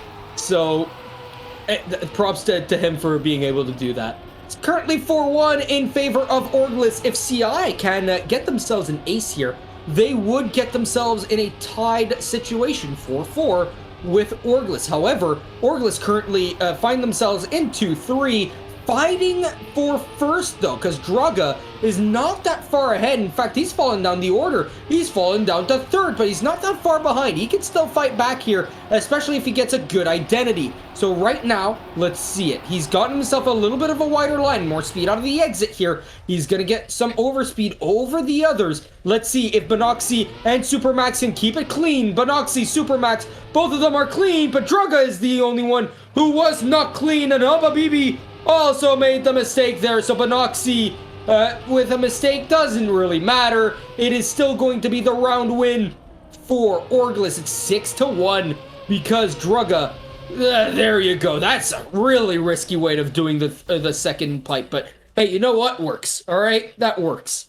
I think it's going to be interesting to keep a Supermax pipe mistake tally here. So far, he is on 1 that has to be at least about a quarter of everyone else. He has got these pipes so down. Don't know if he's been playing some RPGs. Maybe that's how he's got pipes so down. Maybe he's been playing some Royals. It's hard to know. But he's just got these pipes so down. I want to see if he makes any more mistakes, because it's just fascinating to watch how consistent he is on what I would call one of the most difficult mechanics of this Trackmania World Tour map pack that we are dealing with here. We do see so far that Supermax, despite usually having a weaker main map pre-identity, is super far ahead of everyone else. We have a massive gap in the pack once again. We saw that earlier when Benoxy was leading. Now it is Supermax's turn to lead that sort of situation, as Droga is 2 seconds behind. Benoxy is almost 5 seconds behind. However, Bibi is more than 9 seconds behind, and Supermax is about to come up to the identity. He is coming in to that engine off with an insane amount of speed, gets to the identity, gets the jump perfectly, gets the second jump perfectly, gets the landing onto the finish, all so smooth, so perfect. Benoxy nailing it good enough as well. He's going to get another turtle finish. Those seem to be a speciality. That's an ace for Auglis. That brings Auglis to 9 points. Only 1 point from a win now. The only thing that can take a win away from them now is 3 aces in a row from CI. That doesn't seem likely, does it, Quantum? No, it doesn't really seem too likely. And even 2 aces and a win only brings us to overtime, right? So it's not even enough, right, to just get 2 aces and a win.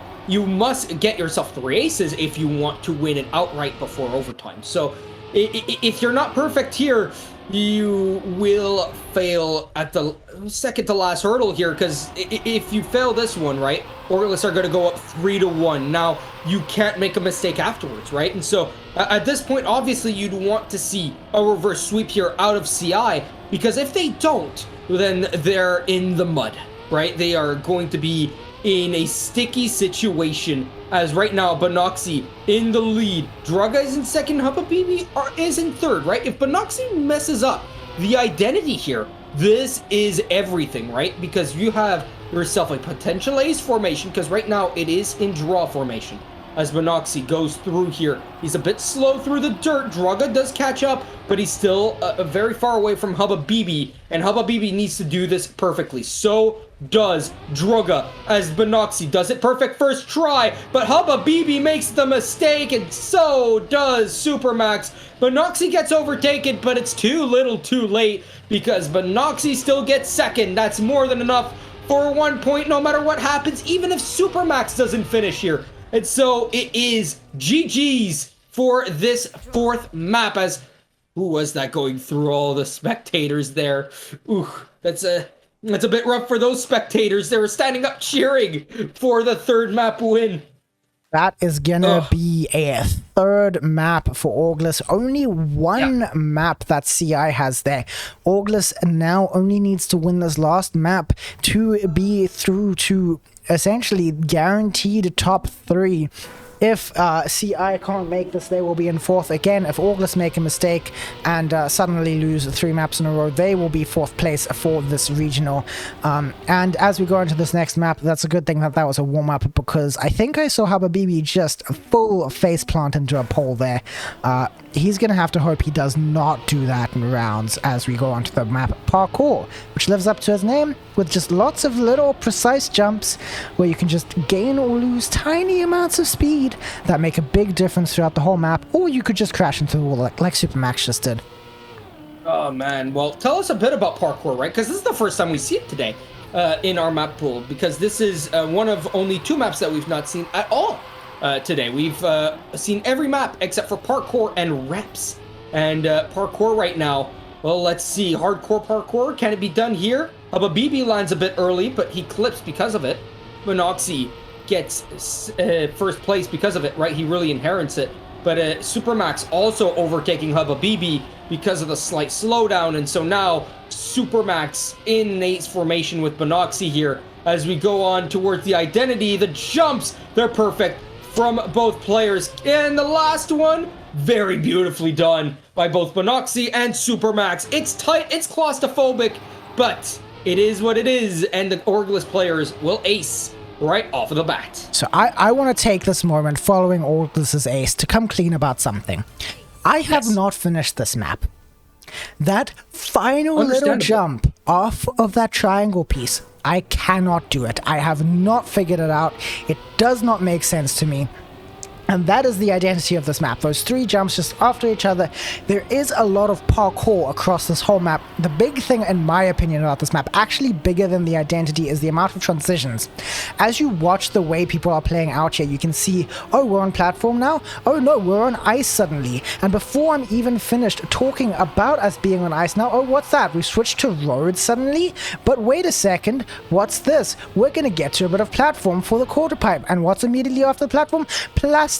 Immediately after that, before I can finish saying this, is a road. And then we go on to a little bobsleigh. Very small, probably the smallest bobsleigh I've seen. Onto road again. Onto grass again. It's just transition after transition after transition. And then it's this identity with the tiny jumps, the difficult jumps. And we'll see how Supermax does here. Benoxy gets it pretty cleanly so far. He's going to go into the finish line nicely.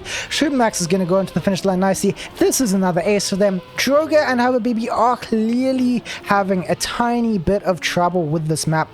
And yeah, that's going to be a second ace in a row for August. Now, I don't know if I should be saying this. I'm going to say it anyway. A little bit of inside information I have. I do believe Droga and Habibi did not practice this map. I thought they were planning on banning it.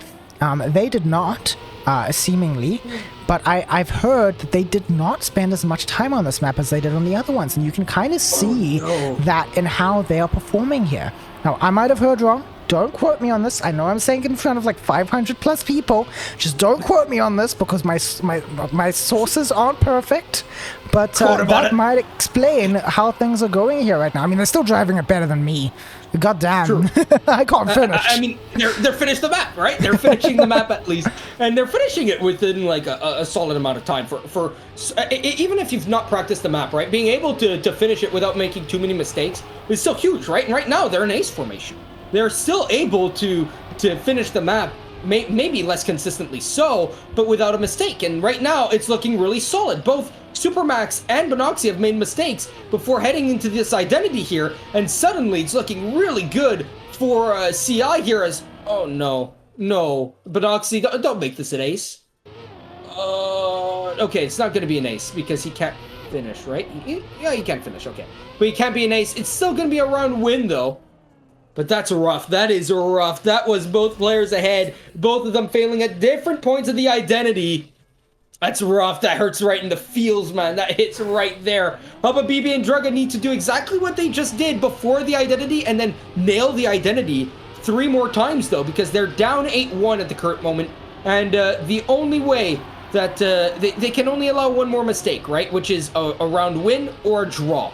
That's the only thing that they're allowed to do at this point, because otherwise, they're out, and they will be eliminated in 4th place, get 3 Trackmania World Tour points, and move on and wait until the next regional, which will be next month. But tomorrow, we still have more matches, right? And whoever wins this match will go play against Molotov here. It's looking more and more likely that it'll be Orglis on match series point here. Can they do it here as they enter into the identity?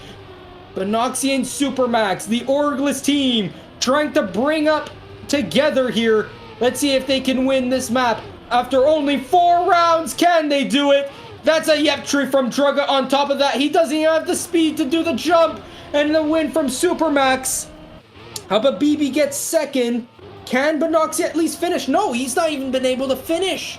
Oh, so it's gonna be no, it's still a win, right? It's still 2-1. Yes, no, still 2-1. because Droga needed to finish that for it to be a tie, and this means that is the match win for Orglis. They will be going through to at least 3rd place.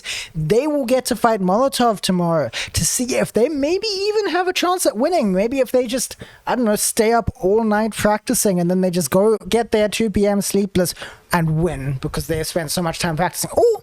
Alternatively, good night's sleep, fresh minds, they can do their best.